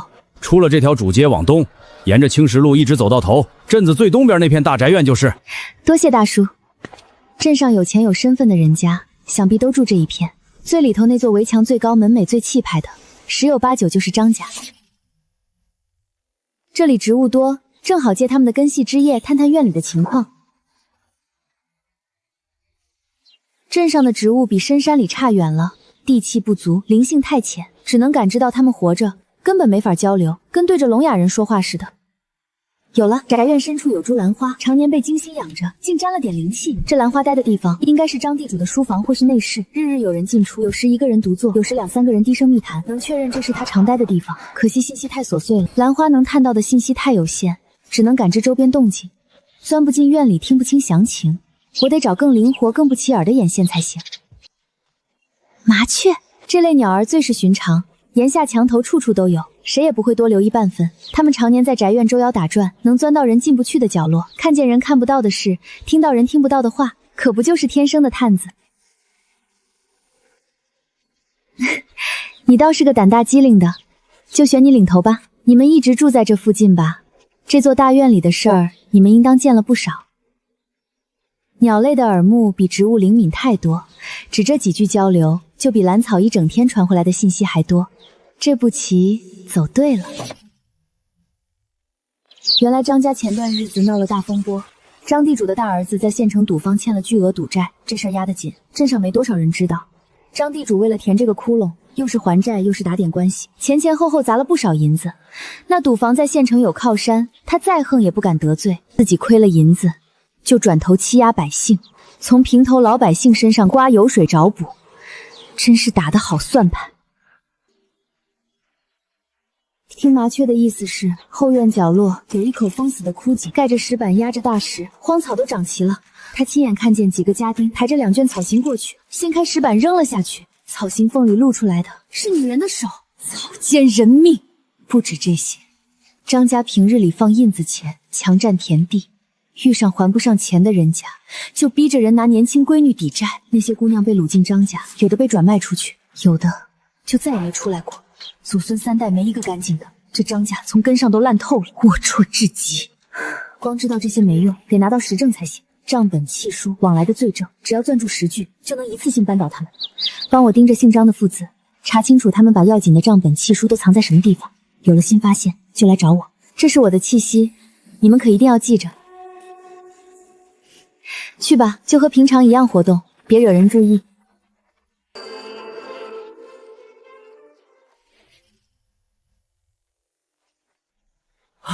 嫂子，这边。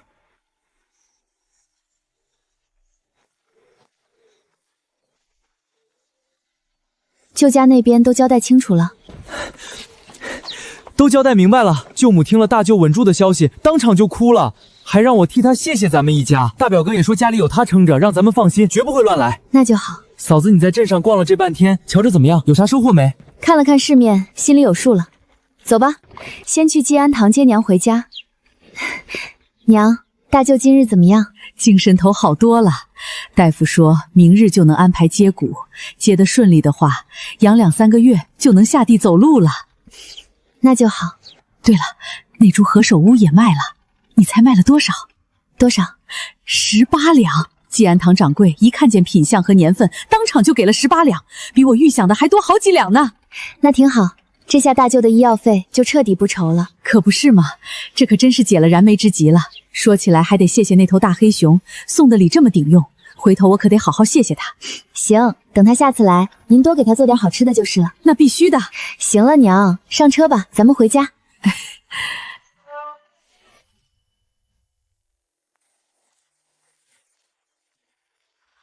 阿俊，过来吧，咱们开始练手。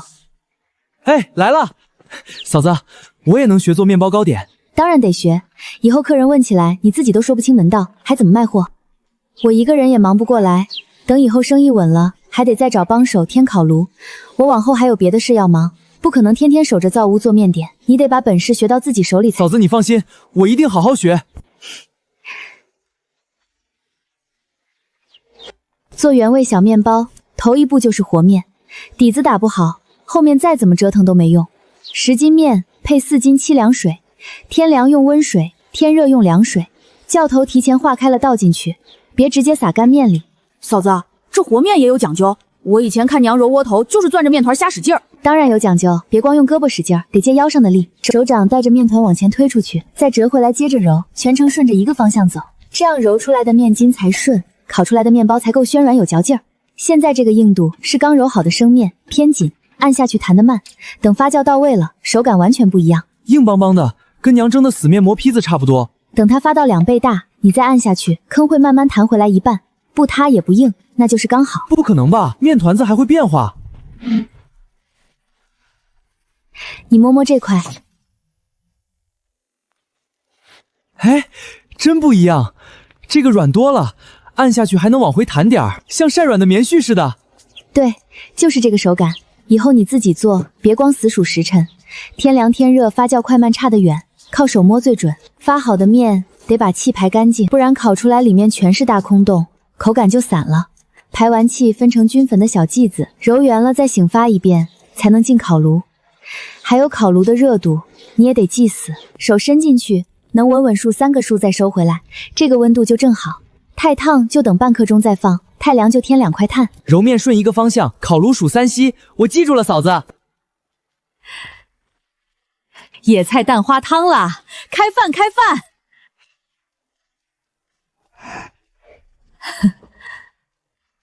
嘿嘿，大家尝尝我的手艺，头一回做还不熟练，有几个烤糊了，外皮硬点，但里头还能吃。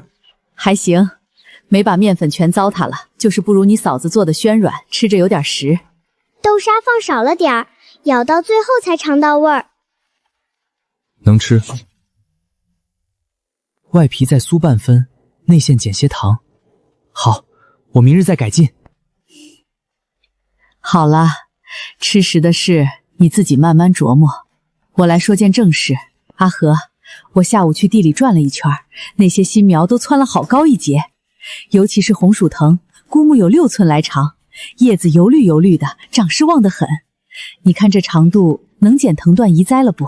我明日去地里细看一番，没毛病的话，可以安排乡亲们来领藤苗了。不过这事儿得找村长出面通知，咱们只负责分苗，领不领种的怎么样，全看各家，跟咱们没关系，免得日后落埋怨。到时候把种植方法和注意事项跟村长说清楚，其余的就看各家怎么打理了。之前你说一株母苗能繁出好多藤段，我起初还半信半疑，如今亲眼见着这长势，比我种了半辈子的高粱麦子都壮实。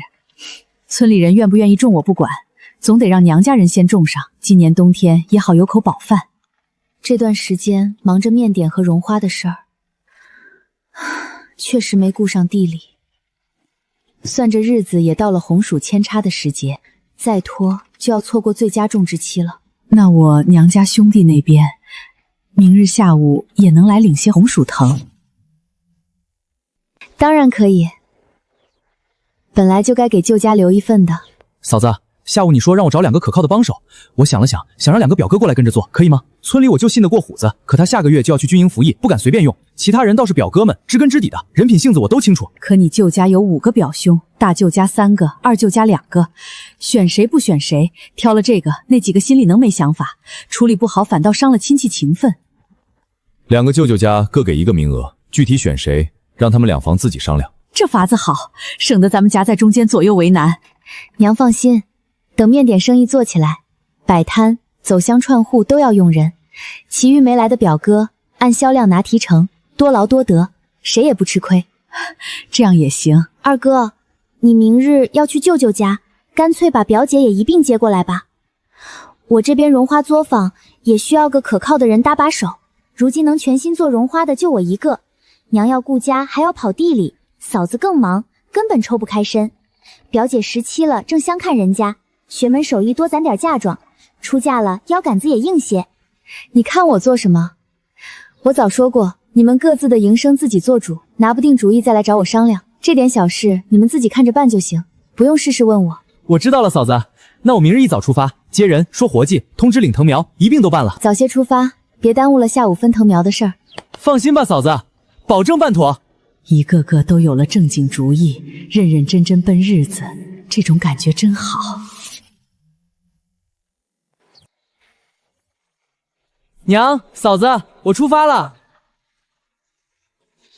路上慢点开，到了王家村，好好跟你舅舅舅妈说，别毛手毛脚的。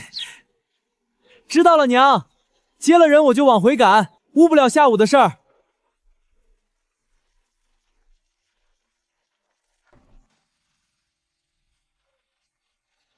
以前天天和种植田打交道，这点活不算什么。这是之前春种挑剩下的，种子不算好。8月底9月初种下去的作物，这才1个多月，正是长势最旺的时候。有木系异能加持，比寻常地里的作物壮实了不止1圈。这土豆苗长得也太壮了，我种了一辈子地，从没见过长势这么好的庄稼。照这个样子，地下的薯块指定小不了。根系扎得深，薯块膨大的也快，再过2月就能收了。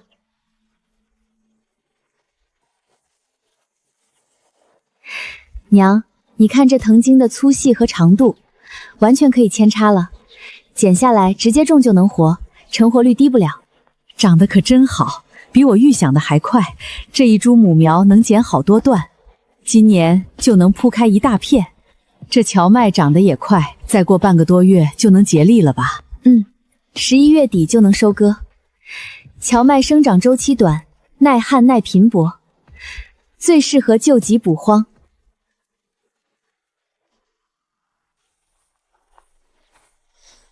阿和，你看这冬麦也不错。冬麦不急，入冬前扎稳根就行，等来年开春才是猛长的时候。今年咱们家是真不愁吃的了。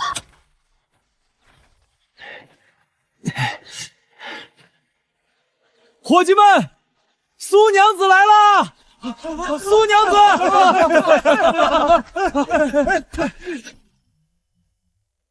苏娘子，这片土豆上周浇了1次水，没发现虫害，有几株叶子发黄，按您说的摘了黄叶松了土，已经缓过来了。荞麦开花了，我天天盯着，没让鸟雀糟蹋。100亩地安排了10个长工，每人负责10亩，都是村里踏实肯干的庄稼汉，把地打理得井井有条，没有病虫害，也没有缺水缺肥的迹象。娘，红薯藤确实可以扦插了，下午就让乡亲们来领吧。太好了，我这就去找村长，让他通知大伙儿下午来地里领藤苗。今日午后你们都集中到这边帮忙捡红薯藤，下午有乡亲来领藤苗，你们帮着维持秩序，也教教他们怎么捡，捡哪段。好的，苏娘子。苏娘子，这红薯藤我们几个也能领些回家种不？当然可以，你们下午跟着一起捡就是了。苏姑娘，你来了。这些都是想跟着种红薯的人家，我中午挨家挨户通知了一遍，愿意来的都来了。还有些人家犹犹豫豫的，说再看看，我也没勉强。没事，愿意种的就来领，不愿意也不强求，各家有各家的考量。苏娘子，我把领取藤苗的人家都登记一下，免得到时候说不清楚。有劳沈叔了，还是您考虑的周到。弟妹，可算找着你了。陆嫂子、春香，你们怎么来了？听说你家在分发红薯藤苗，我们俩合计着也想领些回去种。对啊，苏荷姐，我家自留地还空着一块，正好能种。之前买菜吃太费银子，真能长出粮食，冬天也能宽裕些。当然可以，你们不来，我本也打算抽空去问问你们种不种。都是邻里家坊，有好东西自然想着大家。哎呀，那可太好了！我就知道弟妹心细，有好事落不下我们。谢谢苏荷姐，等收了红薯，我第一个给你送尝尝。嫂子、娘，我们赶上了。爹，您怎么亲自跑来了？路这么远，在家坐不住，过来瞧瞧。这苗子长得不错，绿油油的，看着就精神。阿和，这是你外祖父。外祖父好。好，好，好。阿娟都跟我说了，家里家外多亏你操持，是个能干的好孩子。都是一家人，外祖父客气了。这几个你认认，你大舅家的满仓、满粮、满山，你二舅家的满金、满银。表弟妹好，这是满喜，你二舅家闺女，跟阿月差不多大。表嫂好，满喜姐你可来了，我正想着什么时候能见你呢。阿月又长高了。闺女，来之前我跟家里都商量妥了，到萧家做工的2个名额，我定了满粮和满金。爹，您安排就好。满仓是长子长孙，得留在家里照应你大哥，照看地里，走不开。满粮手巧，做事细致。满金脑子活，有眼力劲儿，他俩过来最合适。满喜能跟着阿月学手艺，是他的福气。剩下满仓、满山、满银，闲了就拿货跑销售，多劳多得，也能添补家里。你2位嫂子特意让我替他们道谢，多亏了你们拉拔，王家这关才能熬过去。外祖父安排的妥当，就按您说的办。都是亲戚，互相帮衬是应该的。都听清楚了，到了这儿就踏踏实实干活，不许偷奸耍滑。表弟妹放心，往后有什么活尽管吩咐，我们绝不含糊。不急，今天先帮着把红薯藤的事忙完，做工的细则咱们明日再细说。各位叔伯婶子，既然大家都来了，我先跟大伙说说这红薯藤怎么剪，怎么种。大家看，剪藤要选这种茎杆粗、颜色深的壮藤，别选细嫩嫩的新梢，嫩枝插土里不容易活。每段剪5到6寸长，留3到4个芽眼节点，生根就靠这些节点。剪子斜着下刀，切口要齐，别扯破皮。剪好之后，把下面2个节点的叶子摘掉，留顶上1、2片就行，省得水分蒸发太快。种的时候斜着插进土里，埋2、3个节点，露1、2个在外面，横距1尺半，株距1尺，别种太密。插完浇一遍透水，头几天保持土湿，等长出新叶就算活了。红薯耐旱，活了之后不用天天浇。都听明白没？有不懂的现在就问，别回去瞎种，糟蹋了苗子。明白了。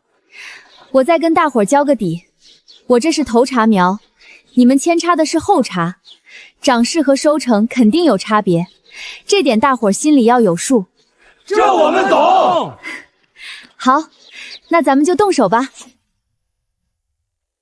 大伙儿都动起来，该剪藤的剪藤，该捆扎的捆扎，人多力量大，争取天黑前完事儿。这藤条长得真壮实，比咱往常种的地瓜秧粗实多了。可不是嘛，苏娘子种的东西哪样不是顶好的？大哥，咱这速度都比旁人快出半笼了吧？少说话，多干活。姑姑和表弟妹帮咱家这么多，咱得拿出样子来，别丢王家的人。就是，踏实干，别让人说咱偷奸耍滑。这藤条韧得很，剪着都顺手，一看底下结的薯块就小不了。你慢些摘，别扯破了藤皮，回头影响生根就不好了。娘，我晓得，你也慢些剪，别累着腰。娘，你看我捆的齐整不？齐整，我儿手真巧，捆紧些，等会儿扛着回家也方便。曼西姐，等忙完这阵儿，我带你去看我嫂子做的月饼模子，刻的缠枝纹可好看了。真的，我长这么大还没见过正经月饼模呢。等中秋过了，我还能教你做绒花。我嫂子说手艺已经能出师了，那可太好了。我正想学点细致活计，往后也能自己赚点零花钱。哟，我当时发什么金银财宝呢？闹哄哄聚这么多人，闹了半天就是捡草秧子，这东西不拿去喂猪，反倒当宝贝了。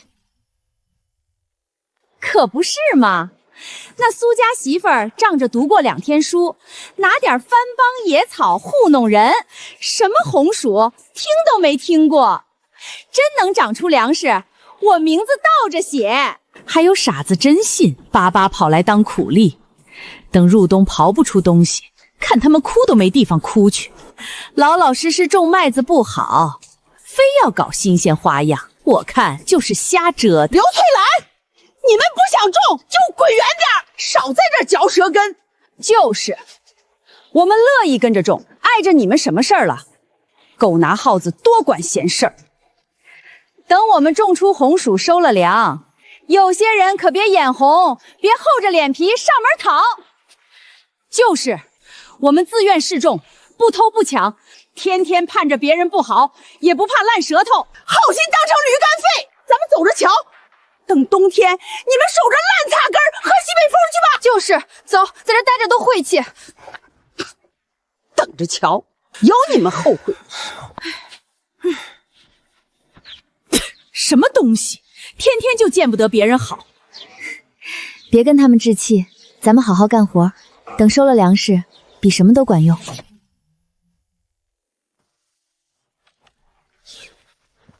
老沈，算完没？到底有多少斤苗子？苏娘子，这数字没弄错吧？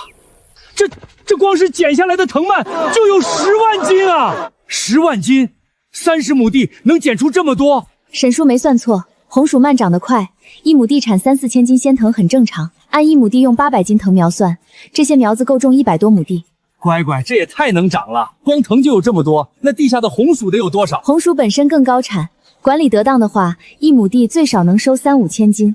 我家这30亩护养的细，亩产只会更高。3、5千斤，这比麦子多10倍都不止啊！等再过2个多月收了薯，大伙儿地窖里都能存满，冬天不用再愁挨饿。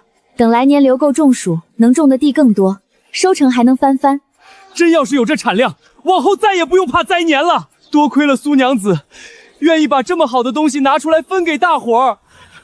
等这一批种下去，边关的冬天就能好过些了。